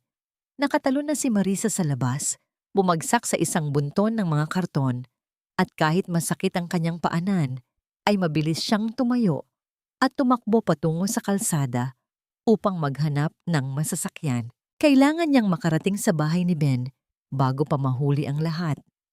Ang kanyang mga kamay ay nanginginig habang hawak ang recording, ang tanging sandata na wawasak sa imperyo ni Clarice. Ngunit habang mabilis na tumatakbo ang sasakyang sinasakyan niya, isang nakakabagabag na kaisipan ang sumagi sa kanyang isip. Sa pagkataranta niya sa opisina, naiwan niya ang kanyang pitaka. Ang pitaka na naglalaman ng litrato ni Eduardo at ng kaisa-isang susi ng bahay kung saan nakatago ang mga matatanda. Pumapatak ang mga luha ni Marisa habang nakatingin sa labas ng bintana. Ang laban ay hindi pa tapos at sa gabing ito, ang katotohanan ay sasagupa sa pinakamadilim na anyo ng kasamaan. Para sa iyo ito, Marisa. Sisiguraduhin kong sa kulungan ang huling hantungan mo. Bulong ni Clarice sa sarili habang nakaharap sa malaking salamin ng kanyang marangyang dressing room. Hawak niya ang isang matulis na nail file at walang pag-aalinlangang dinaliri ito sa kanyang sariling braso hanggang sa gumuhit ang ilang mapupulang gasgas. Pinunit niya ang laylayan ng kanyang mamahaling seda na damit at ginulo ang kanyang buhok. Tila isang taong galing sa isang marahas na pakikipagtuos, isang nakapangingilabot ng ngiti ang sumilay sa kanyang mga labi. Ito ang kanyang pinakamahalagang pagganap, ang sining ng paggawa ng biktima mula sa isang salarin. Nang marinig niya ang pag-arangkada ng sasakyan ni Eduardo sa labas, mabilis na nagbago ang anyo ni Clarice.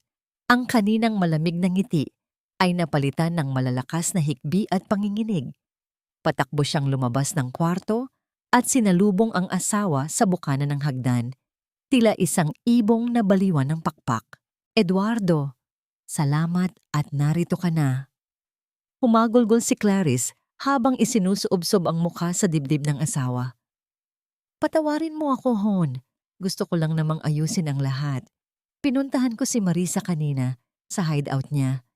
Gusto ko siyang bayaran para lang ibalik na niya sina Papa at Mama ng maayos. Pero hindi siya nakinig.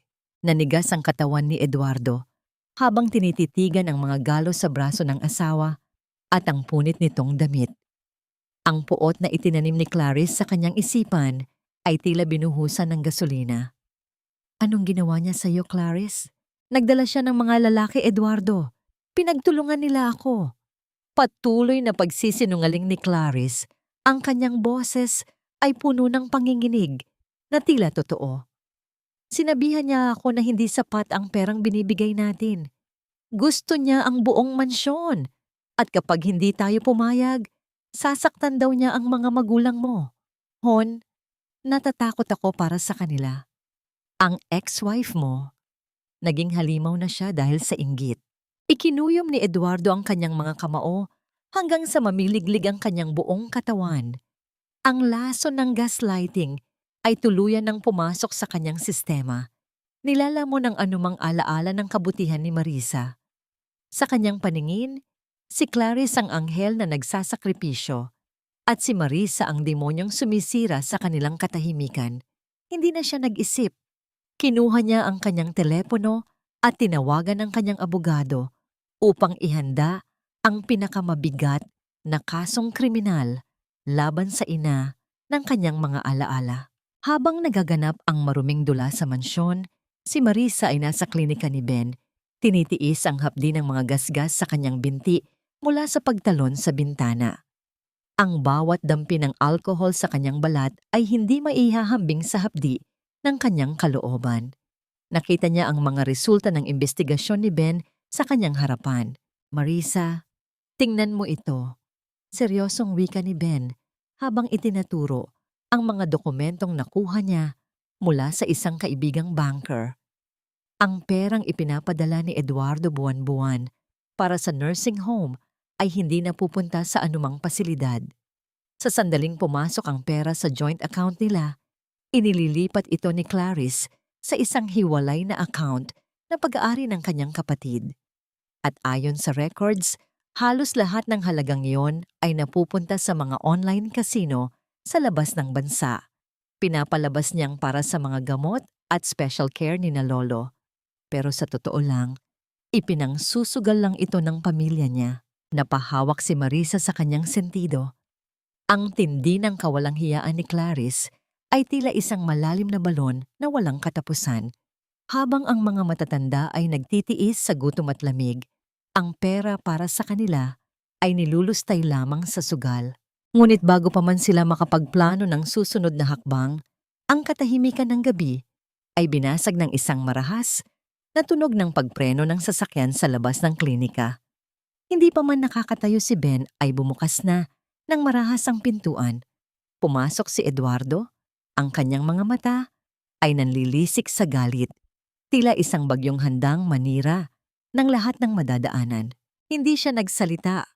Humakbang siya palapit kay Marisa at kinuha ang isang makapal na eksap ng perang papel mula sa kanyang bulsa. Sa harap ni Ben at ng mga nurse, marahas niyang inihagis ang pera sa mukha ni Marisa. Ang mga papel na pera ay nagliparan sa ere.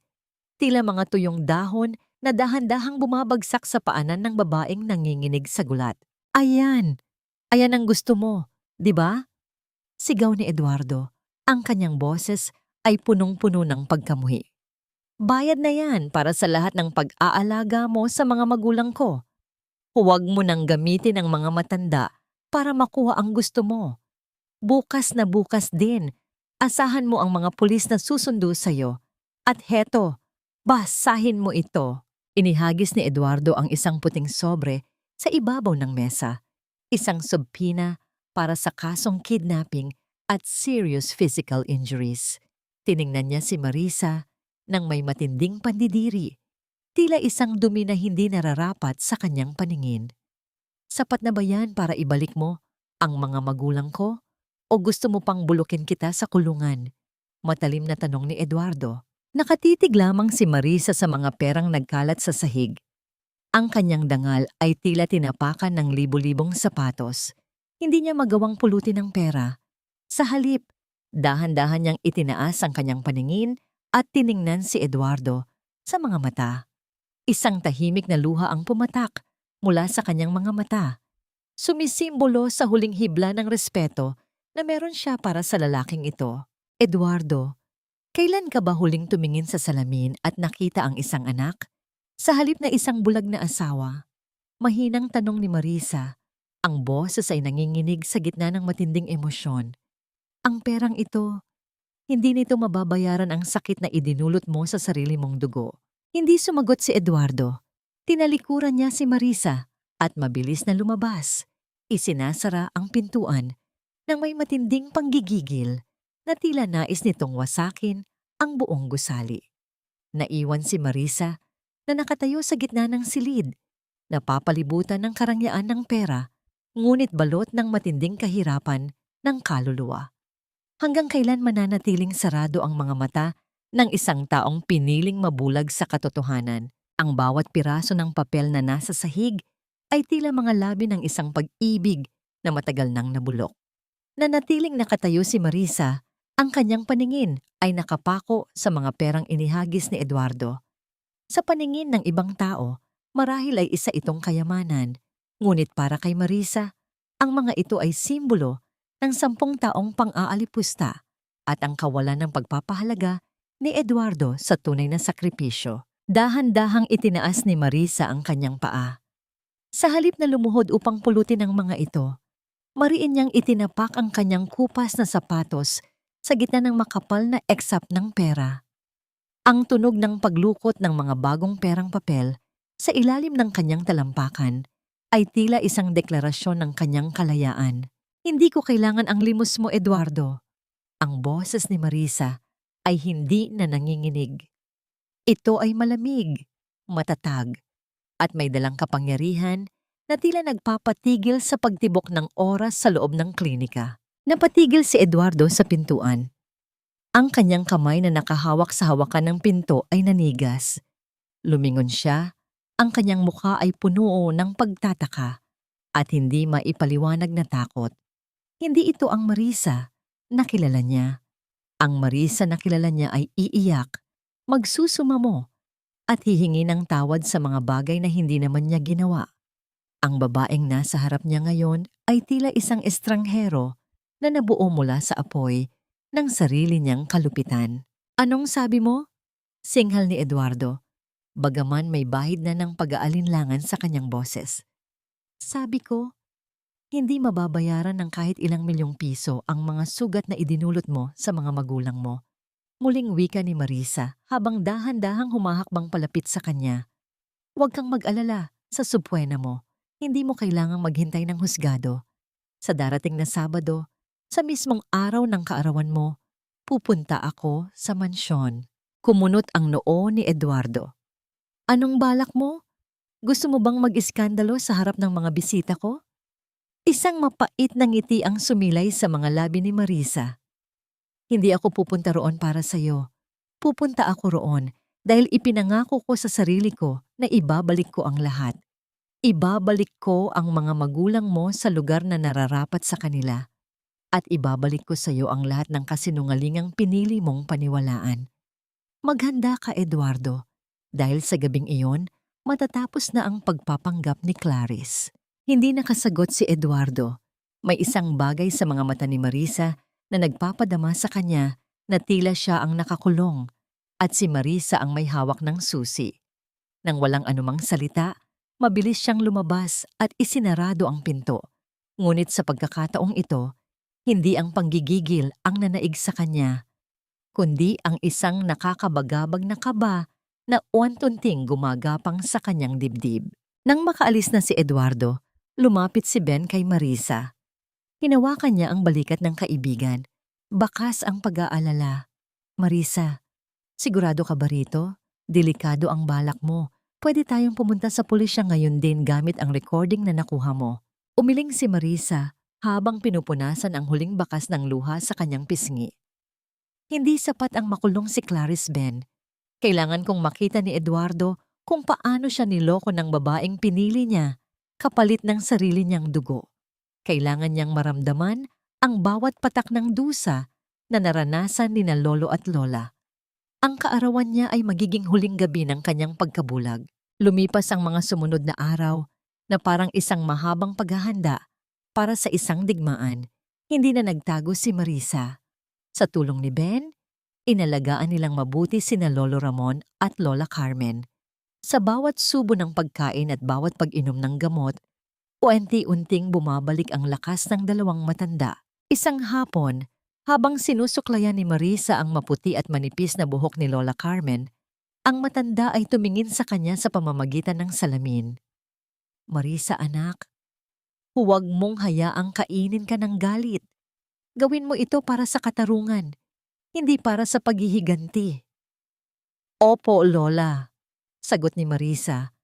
Ang kanyang tinig ay puno ng lambing ngunit may kasamang determinasyon. Gagawin ko po ito para makuha niyo ang kapayapaang ninakaw sa inyo. Habang papalapit ang Sabado, si Marisa ay naging abala sa pag-aayos ng mga ebidensya. Ang recording mula sa opisina ni Attorney Salazar, ang mga medical records ng mga nakaraang sugat ni na Lola, at ang mga bank statements na nagpapatunay ng sugal ni Clarice. Bawat piraso ng katotohanan ay maingat niyang inihanda. Tila mga sandatang gawa sa bakal na handang tumama sa target. Sa kabilang dako, si Clarice ay naging abala rin sa paghahanda para sa malaking party. Wala siyang kamalay-malay sa bagyong parating. Ang tanging nasa isip niya ay ang kanyang tagumpay at ang mga bagong alahas na bibilhin niya gamit ang perang nakuha niya mula sa huling pirma ni Eduardo. Ngunit sa kalaliman ng gabi, bago ang itinakdang araw, si Marisa ay naupo sa tabi ng bintana. Hawak niya ang isang lumang litrato, ang litratong itinapon ni Clarice sa basurahan na kanyang nailigtas. Tiningnan niya ang mga mukha ng pamilyang minsan ay naging buo. Isang huling buntong hininga ang kanyang pinakawalan. Sa Sabado, Eduardo, sa Sabado, malalaman mo ang tunay na halaga ng mga taong itinapon mo. 3 araw bago ang itinakdang pagtutuos, ang hangin sa paligid ng bahay ni Ben ay tila may dalang kakaibang bigat. Hindi ito ang lamig ng Pasko, kundi ang katahimikan bago ang isang malakas na pagputok ng bagyo. Sa loob ng silid kung saan namamalagi ang mga matatanda, isang mahalagang sandali ang nagaganap. Nakaupo si Lolo Ramon sa isang lumang silya. Ang kanyang mga kamay ay nakapatong sa kanyang mga tuhod. Sa kanyang harapan, hawak ni Ben ang isang recording device habang si Marisa ay nakatayo sa gilid. Ang mga mata ay puno ng pag-asa at lungkot. Tay, kailangan po naming marinig ang katotohanan. Mahinang wika ni Marisa, ang boses ay puno ng lambing upang hindi matakot ang matanda. Para po ito sa kaligtasan ninyo ni Nanay Carmen. Huwag po kayong matakot. Narito kami. Huminga ng malalim si Lolo Ramon.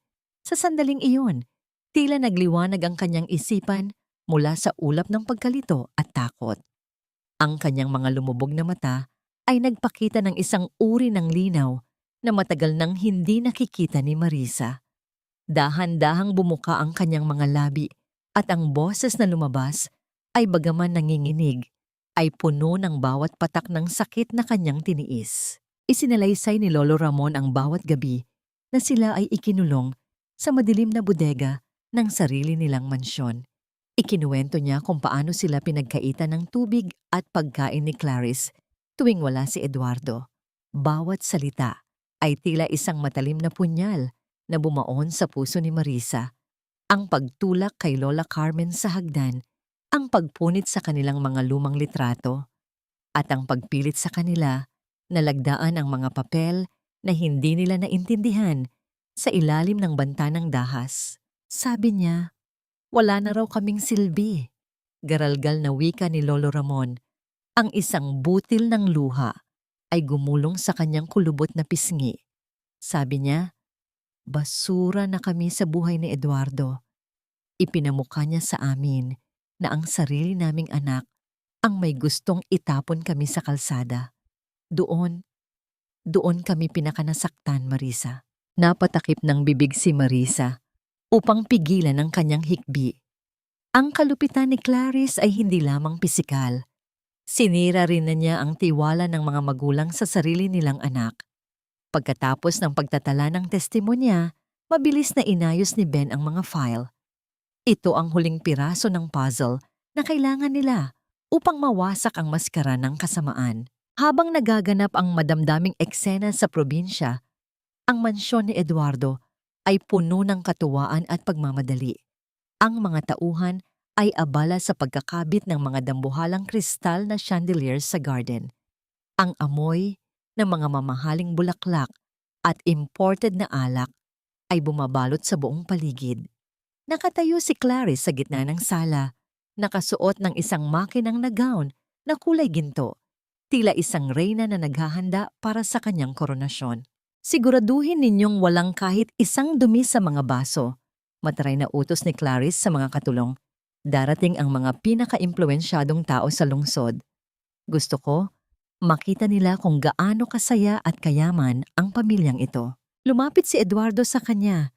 Bagaman maayos ang suot, ay bakas ang pagod at lalim ng iniisip sa kanyang mga mata.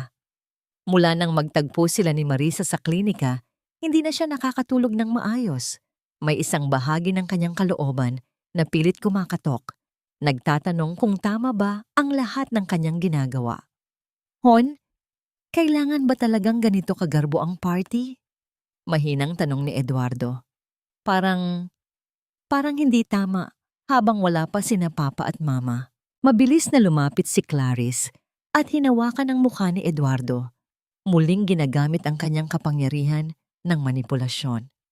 Eduardo, ginagawa natin ito para ipakita sa lahat na hindi tayo kayang pabagsakin ang mga iskandalong ginagawa ng ex-wife mo. Isipin mo na lang, ito ang regalo ko sa'yo. Huwag mo nang isipin ang mga bagay na nagpapabigat sa loob mo. Bukas, pagkatapos ng party, personal nating susunduin ang mga pulis para kunin ang mga magulang mo at ilagay sila sa tamang lugar. Dumating ang gabi ng Sabado. Ang langit ay madilim at walang bituin. Tila nakikiramay sa tensyong bumabalot sa lungsod. Sa labas ng malaking bakal na pinto ng mansyon, huminto ang isang simpleng sasakyan. Bumaba si Marisa, nakasuot ng isang disente ngunit simpleng asul na damit. Wala siyang suot na alahas, wala siyang kolorete sa mukha, ngunit ang kanyang tindig ay mas matatag pa sa anumang pader ng mansyon. Sa kanyang kanang kamay, hawak niya ang isang maliit na folder na naglalaman ng katotohanan. Sa kanyang kaliwang kamay, inalalayan niya ang dahan-dahang pagbaba ni na Lolo Ramon at Lola Carmen mula sa sasakyan. Ang mga matatanda ay tila muling nakakuha ng lakas mula sa determinasyon ni Marisa. Tumingala si Marisa sa naglalakihang mga ilaw ng mansyong dati niyang tinawag na tahanan. Isang matinding buntong hininga ang kanyang pinakawalan. Ang bawat hakbang niya patungo sa pintuan ay tila isang pagbabalik sa nakaraan upang tuluyan itong wakasan. Handa na po ba kayo?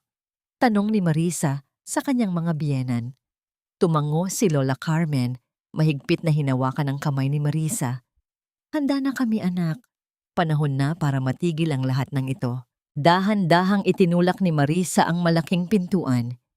Ang tunog ng marangyang musika at tawanan mula sa loob ay biglang sumalubong sa kanila. Ngunit sa sandaling makita ng mga bisita ang 3 taong pumasok, ang ingay ay uentunting napalitan ng isang nakabibinging katahimikan. Lahat ng mata ay nakatuon sa kanila. Ang babaeng itinapon at ang 2 matandang inaakalang nasa marangyang nursing home na ngayon ay nakatayo sa harap nila sa gitna ng kanilang karangyaan. Ang laban ay nagsisimula na. Ang bawat hakbang ni Marisa sa makinis at makinang na sahig ng mansyon ay tila pagtapak sa mga bubog ng nakaraan. Ang marangyang musika na kanina ay nagbibigay ng masayang indayog sa mga panauhin ay dahan-dahang humina hanggang sa mapalitan ng mga bulungan na parang mga bubuyog na nagkakagulo. Ang mga matatanda na nasa magkabilang panig ni Marisa ay tila mga multo mula sa nakaraan na biglang nagkaroon ng anyo sa gitna ng isang piging na hindi para sa kanila. Mabilis na bumaba si Clarice mula sa entablado. Ang kanyang gintong gown ay marahas na sumasayad sa sahig. Ang kanyang mukha na kanina ay puno ng tamis ay biglang nagbago. Ang kanyang mga mata ay nanlilisik at ang kanyang panga ay mahigpit na nakakuyom. Sa likod niya ay sumunod si Eduardo na ang mukha ay dumaan sa iba't ibang emosyon mula sa pagkagulat, takot, hanggang sa matinding pagkalito nang makita ang anyo ng kanyang mga magulang. "Security! Nasaan ang mga security?" Sigaw ni Clarice. Ang kanyang boses ay nanginginig sa galit at takot na baka masira ang kanyang perpektong gabi. "Bakit hinayaan ninyong makapasok ang mga taong ito? Marisa, anong karapatan mong magpunta rito kasama ang mga kinidnap mo? Wala ka na talagang kahihiyan." Hindi nagpatinag si Marisa. Nanatili siyang tuwid ang tayo. Hawak ang folder na tila ito ang kanyang kalasag. Ang katahimikan ni Marisa ay mas lalong nagpainit sa ulo ni Clarice. Lumapit ang dalawang gwardiya, ngunit bago pa man nila mahawakan si Marisa, humarang si Eduardo. "Tigil!" Malakas na utos ni Eduardo. Tiningnan niya si Marisa. Pagkatapos ay dahan-dahang dumapo ang kanyang paningin kay Lola Carmen. Napansin niya ang sobrang kapayatan ng kanyang ina at ang paraan ng pagkapit nito kay Marisa na tila ba doon lamang ito ligtas. "Marisa, anong ibig sabihin nito? Sabi mo sa Sabado, tayo mag-uusap. Pero bakit kailangang sa harap ng mga bisita ko?" "Dahil gusto kong makita ng lahat ang katotohanang pilit mong itinatago sa likod ng mga chandelier na ito, Eduardo." Matatag na sagot ni Marisa. "Gusto mong malaman kung nasaan ang mga magulang mo? Heto sila. Tingnan mo silang mabuti. Mukha ba silang galing sa isang 5 bituin na pasilidad?" Mabilis na sumingit si Clarice, pilit na hinahawakan ang braso ni Eduardo upang ilayo ito. "Hon, huwag kang makinig sa kanya. Sinadya niyang pagmukain silang kawawa para sirain tayo. Baka kung anong lason ang ibinigay niya sa kanila para magmukhang may sakit. Security, ilabas na sila ngayon din. Walang aalis." Sigaw ni Marisa na nagpatigil sa lahat. Sa sandaling iyon, ang naganap. Inilabas ni Lola Carmen mula sa kanyang bulsa ang isang lumang panyo. Isang panyong may burda ng apelyido ng pamilya ni Eduardo, na tanging ang mga tunay na may-ari lamang ng mansyon ang meron. Mahigpit niya itong hinawakan habang nanginginig ang kanyang labi.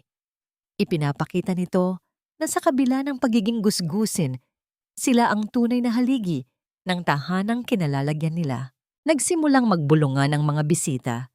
Hindi ba't sabi ni Clarice ay nasa Amerika ang mga biyenan niya para magpagamot? Bakit mukhang galing sila sa hirap?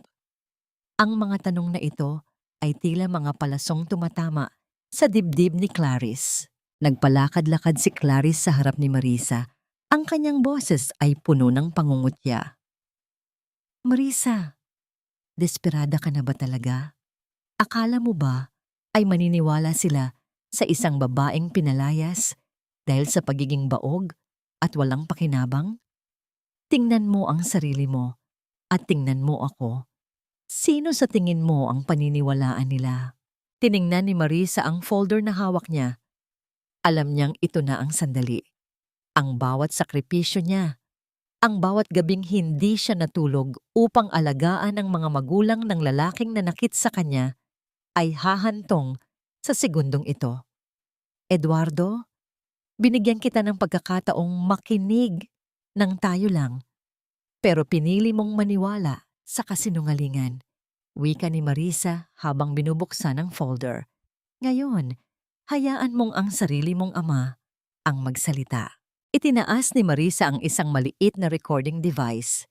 Bago pa man makakilos si Clarice upang agawin ito, isang matanda at nanginginig na boses ang nagsimulang umalingaw-ngaw sa sound system ng garden.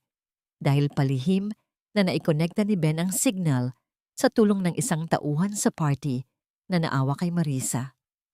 Eduardo, anak, kung naririnig mo ito, patawarin mo kami kung naging pabigat kami sa'yo.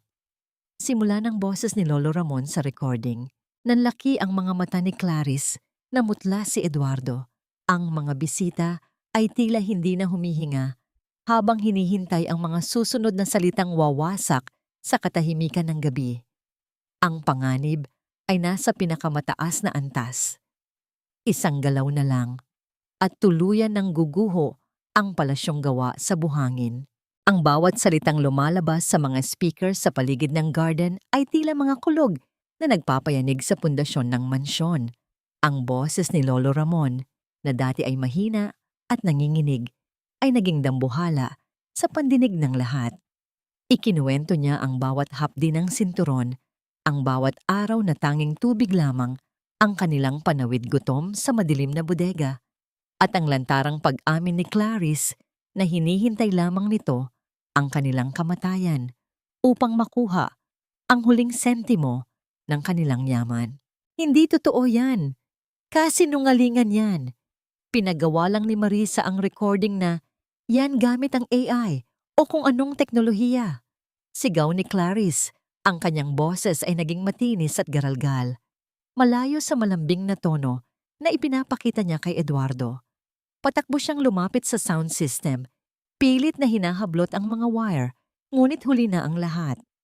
Ang katotohanan ay nakawala na sa hawla at wala nang sinumang makakapagbalik nito sa dilim. Humarap si Marisa kay Eduardo na ngayon ay nakatayo sa gitna ng maraming tao. Ang mukha ay kasing puti ng papel. Hindi lang boses ang dala ko, Eduardo. Heto ang mga bank statements na nakuha namin sa tulong ng mga awtoridad. Tingnan mo kung saan napunta ang perang para sana sa nursing home ng mga magulang mo. Hindi sa gamot, hindi sa pagkain, kundi sa mga online casino account ng kapatid ni Clarice. Heto rin ang mga medical report mula sa ospital. Mga pasang hindi galing sa pagkahulog, kundi sa marahas na pagpisil at pananakit. Inihagis ni Marisa ang mga dokumento sa ibabaw ng mahabang mesa na puno ng mamahaling pagkain. Nagliparan ang mga papel, tila mga puting ibon na nagdadala ng hatol. Isa-isang pinulot ng mga bisita ang mga dokumento, at ang mga bulungan ay naging malakas na koro ng paghatol. Ang mga matatandang biyenan ni Marisa ay nanatiling nakatayo ng may dignidad habang si Lola Carmen ay dahan-dahang itinaas ang laylayan ng kanyang manggas upang ipakita ang mga luma, ngunit malinaw na bakas ng kalupitan ni Clarice. Eduardo, anak. Ang nanginginig na tawag ni Lolo Ramon. Ang lahat ng ito ay dahil sa pagtitiwala mo sa maling tao. Tumingin si Eduardo kay Clarice. Sa sandaling iyon, tila natanggal ang makapal na belo na bumubulag sa kanya sa loob ng mahabang panahon. Nakita niya ang takot at pagkakasala sa mga mata ng babaeng pinakasalan niya. Nakita niya ang isang halimaw na nagkukubli sa likod ng gintong gown at mamahaling alahas. Isang matinding pagsisisi ang gumapang sa kanyang dibdib. Isang uri ng sakit na mas matalas pa sa anumang sugat sa katawan. Clarice, paano mo nagawa ito? Ang tanging naisambit ni Eduardo. Ang kanyang boses ay halos isang bulong na puno ng panginginig. Eduardo, makinig ka.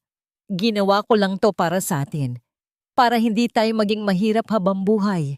Depensa ni Clarice, ngunit ang kanyang mga salita ay wala ng bisa. Ang kanyang pagkatao ay tuluyan ng nalantad sa harap ng lahat.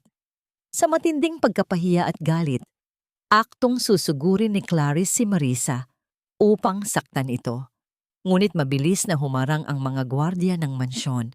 Ang mga taong dati niyang inuutusan ay sila na ngayong pumipigil sa kanya. Ang katahimikan ng gabi ay muling nabasag, ngunit hindi ng musika, kundi ng malalakas na huni ng mga sirena na papalapit sa tarangkahan ng mansyon. Ang asul at pulang ilaw ng mga sasakyan ng pulisya ay nagsimulang tumama sa mga pader ng mansyon, tila mga mata ng katarungan na dumating na upang maningil. Ang dambuhalang pinto ng garden ay bumukas At pumasok ang mga awtoridad kasama si Ben. Itinuro ni Ben ang direksyon ni Clarice. Ang babaeng kanina ay reyna ng gabi ay mabilis na napalibutan. Ang matalim na tunog ng paglapat ng bakal sa kanyang mga pulso ay naghudyat ng katapusan ng kanyang paghahari.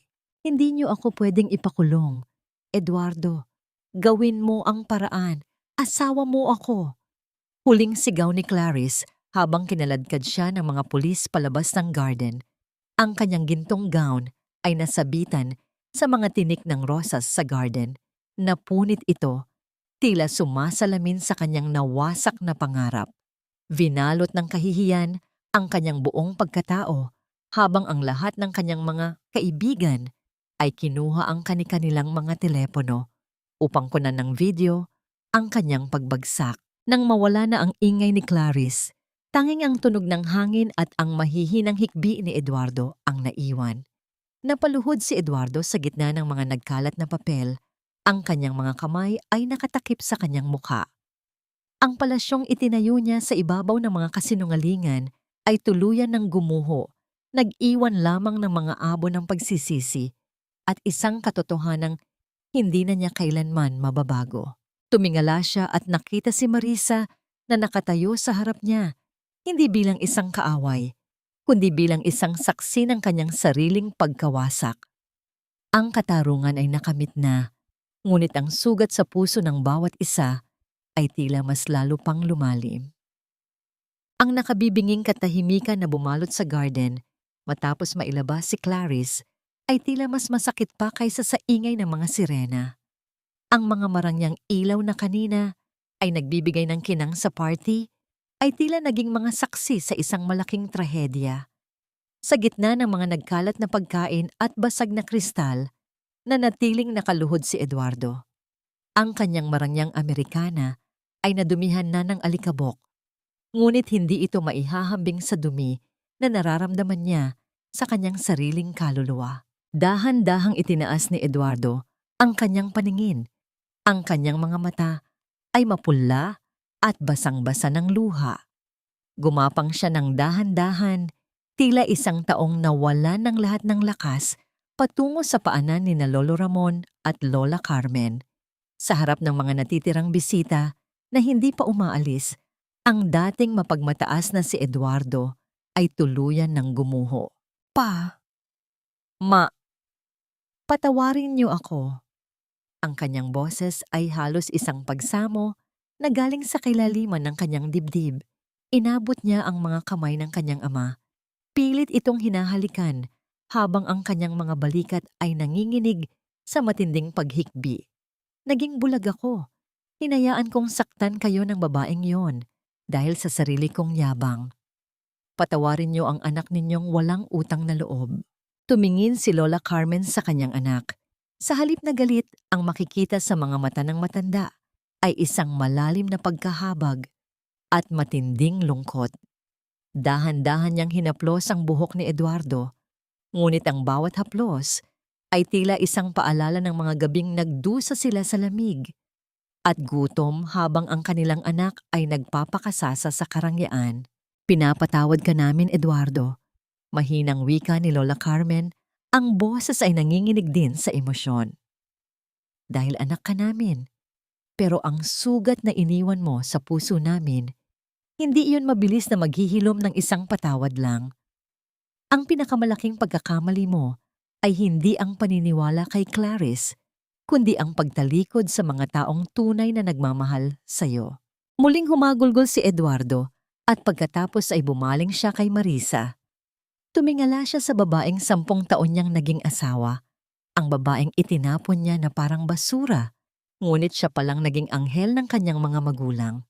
Marisa, tawag niya. Ang boses ay puno ng pag-asa na baka may makuha pa siyang kahit katiting na puwang sa puso nito. Marisa, ayusin natin ito. Ibalik natin ang dati. Patutunayan ko sa iyo na magbabago ako. Aalagaan ko kayo ni na Papa. Please, bumalik ka na sa akin. Nanatiling kalmado si Marisa. Tiningnan niya ang mga kamay ni Eduardo na nakakapit sa kanyang palda. At pagkatapos, ay marahan niyang inalis ang mga ito. Ang naganap ng mapansin ni Eduardo, ang kaliwang kamay ni Marisa. Ang kanyang palasingsingan ay bakante. Wala na roon ang singsing na sumisimbolo sa kanilang sumpaan. "Nasaan ang singsing mo, Marisa?" tanong ni Eduardo. Tila ngayon lang niya naramdaman ang tunay na kawalan. "Isinangla ko ito, Eduardo." Direktang sagot ni Marisa. Ang boses ay matatag at walang bakas ng pag-aalinlangan. "Isinangla ko ang huling alaala mo para may pambayad ako sa ospital ni Lola Carmen nung mga panahong tinatanggihan kami ng lahat dahil wala kaming pera. Doon ko natanto na ang ginto ay pwedeng matunaw, pero ang dangal at tunay na pag-ibig ay nananatili kahit sa gitna ng hirap." Napayuko si Eduardo. Ramdam ang matinding sampal ng katotohanan. Ang singsing na binili niya nang may pagmamahal ay naging hininga ng kanyang mga magulang dahil sa sarili niyang kalupitan. "Pinapatawad na kita, Eduardo."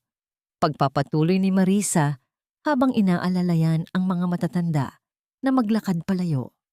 "Pinapatawad kita, hindi dahil nararapat ka, kundi dahil ayaw ko nang bitbitin ang bigat ng galit mo sa susunod na yugto ng buhay ko. Pero huwag kang aasa na babalik pa ako."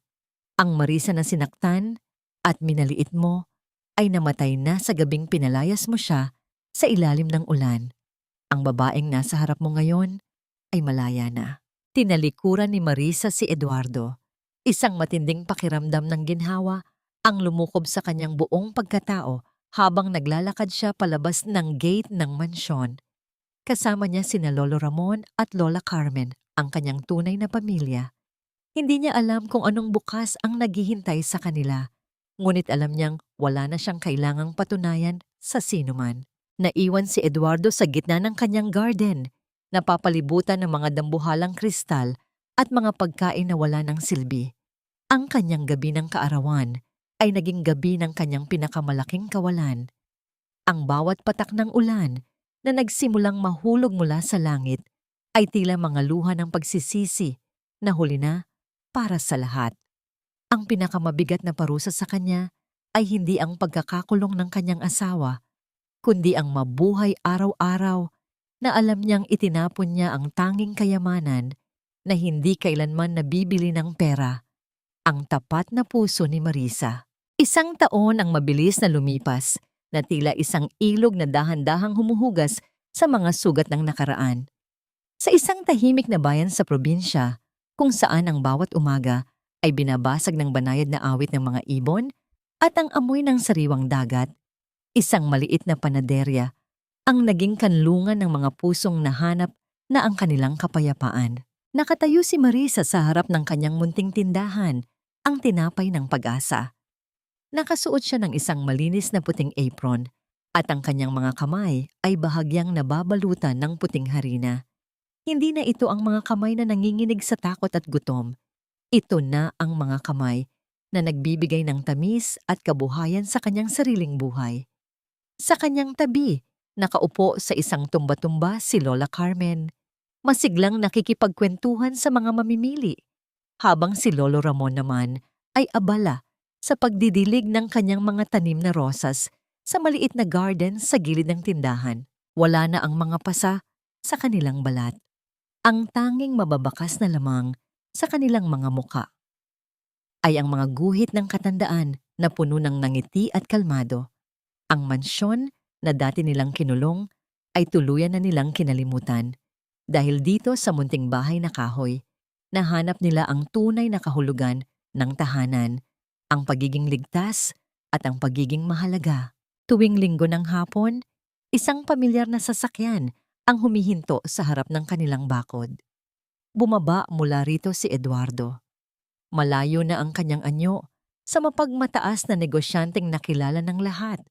Simple na lamang ang kanyang suot at ang kanyang mga mata ay may dalang isang uri ng kalungkutan na tila hindi na kailanman mabubura, ngunit may kasama na rin itong pagpapakumbaba. Hindi siya pumasok sa loob ng bahay. Nanatili lamang siya sa tarangkahan, bitbit ang ilang mga gamot at paboritong prutas ng kanyang mga magulang. Lalabas si Marisa upang kunin ang mga ito. Isang maikling tango at isang tipid na ngiti ang namamagitan sa kanila. Wala nang sumbatan, wala nang sigawan. "Kumusta sila, Marisa?" Mahinang tanong ni Eduardo. Ang boses ay puno ng respeto. "Maayos sila, Eduardo. Katatapos lang uminom ng tsaa ni Nanay Carmen," sagot ni Marisa. "Salamat sa pagbisita."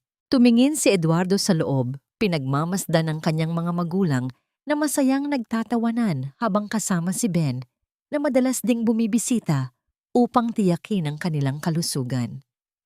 Naramdaman ni Eduardo ang isang matinding kirot sa kanyang dibdib. Ang kirot ng pagsisisi na habang buhay niyang dadalhin. Pinatawad na siya ng kanyang mga magulang at pinatawad na rin siya ni Marisa. Ngunit alam niyang ang puwang na iniwan niya sa kanilang buhay ay hindi na kailanman mapupunan ng anumang halaga ng pera. Habang naglalakad si Eduardo pabalik sa kanyang sasakyan, naiwan si Marisa na nakatanaw sa papasikat na buwan. Naalala niya ang gabi ng ulan kung saan ang lahat ay tila katapusan na. Sino ang mag-aakalang ang pinakamasakit na bahagi ng kanyang buhay ang magiging tulay upang mahanap niya ang kanyang tunay na lakas? Natutunan ni Marisa na ang katarungan ay hindi laging dumarating sa anyo ng ganti, kundi sa anyo ng paghilom. Si Clarice ay nasa loob na ng rehas, binubuno ang parusa para sa kanyang mga krimen, malayo sa karangyaang ninakaw niya. Ngunit para kay Marisa, ang tunay na tagumpay ay hindi ang pagkakakulong ng kaaway, kundi ang kakayahang gumising bawat umaga na wala ng pait sa puso. "Marisa, anak, halika na. Handa na ang hapunan," tawag ni Lola Carmen mula sa loob. "Opo, nanay. Paparating na po," tugon ni Marisa ng may malambing na tinig. Huminga siya ng malalim, dinarama ang malamig na hangin na humahaplos sa kanyang pisngi. Ang bawat hakbang niya patungo sa loob ng bahay ay tila isang pasasalamat sa tadhana. Ang sugat ng kahapon ay naging pilat na lamang na nagpapaalala sa kanya na siya ay nakaligtas, siya ay lumaban, at ngayon, siya ay malaya na. Sa huling sandali, lumingon si Marisa sa langit. Ang bituin na pinakamaliwanag sa lahat ay tila kumikislap sa kanya. Isang tahimik na saksi na matapos ang pinakamadilim na bagyo, ay palaging may bagong umagang naghihintay para sa mga pusong hindi sumuko sa pagmamahal.